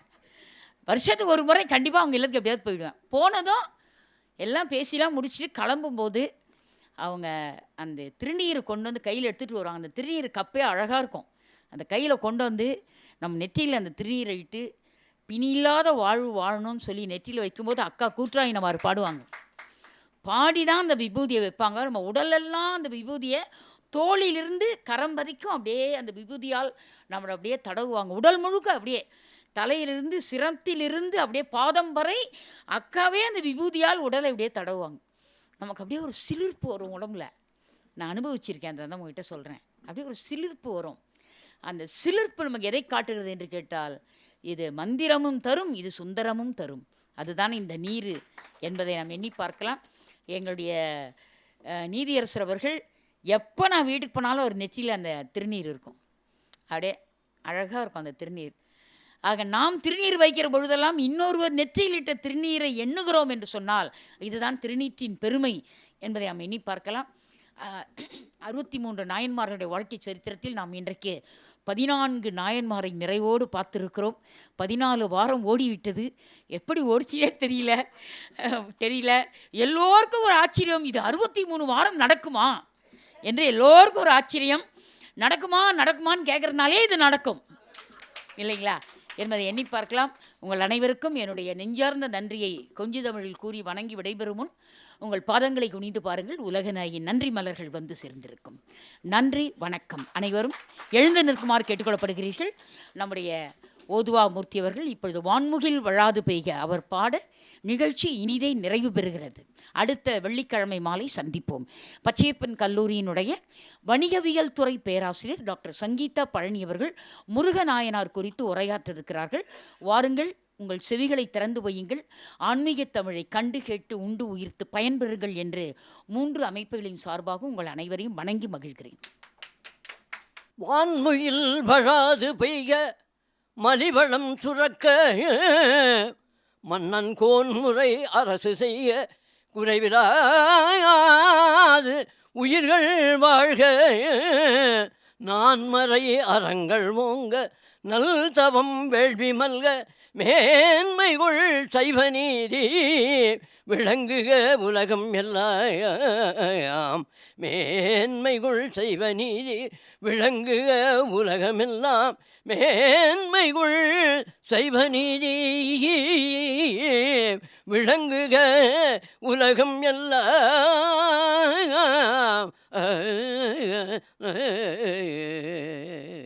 திருச்சிற்றம்பலம்.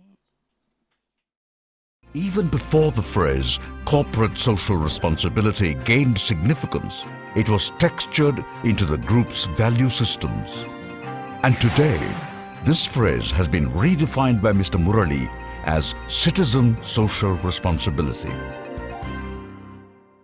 Chennai 365, an effort by SKS in association with social, sports and cultural bodies to do good to a vibrant Chennai. To Sri Krishna Sweets, it's no mere rule. It's not just an act. It's every citizen's social responsibility. After all, we make a living by what we get, but we make a life by what we give.